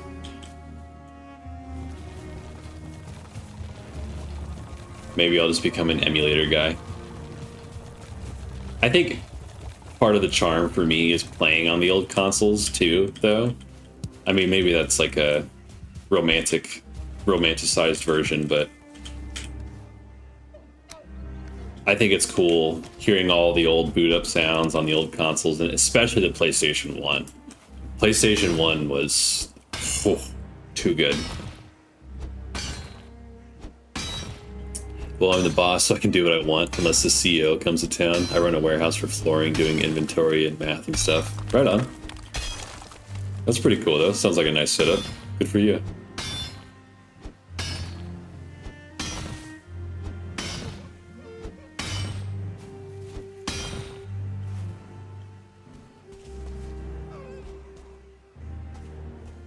I've worked in several warehouses in my life. Worked for a garage store company for a while.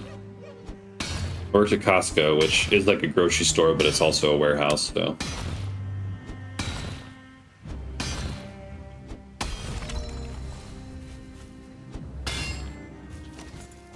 That's cool, though. It's got your own office.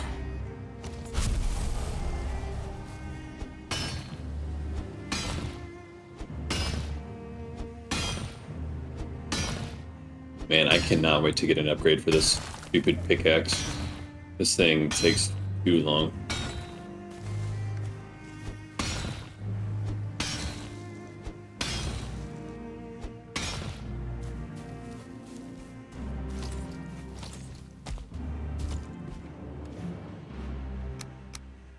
Okay, we gotta sort this out too.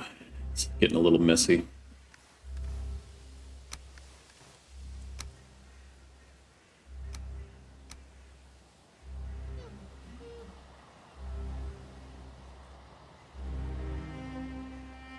Excuse me.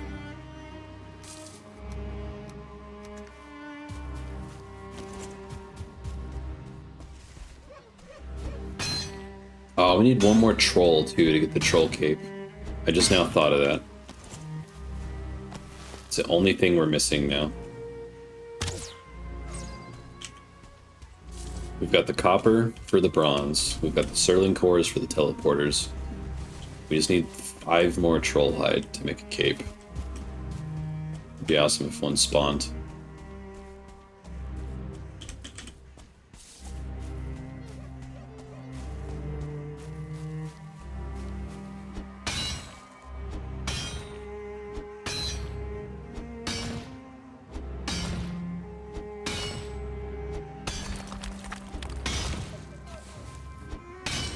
Tomorrow we're gonna stream Skyrim.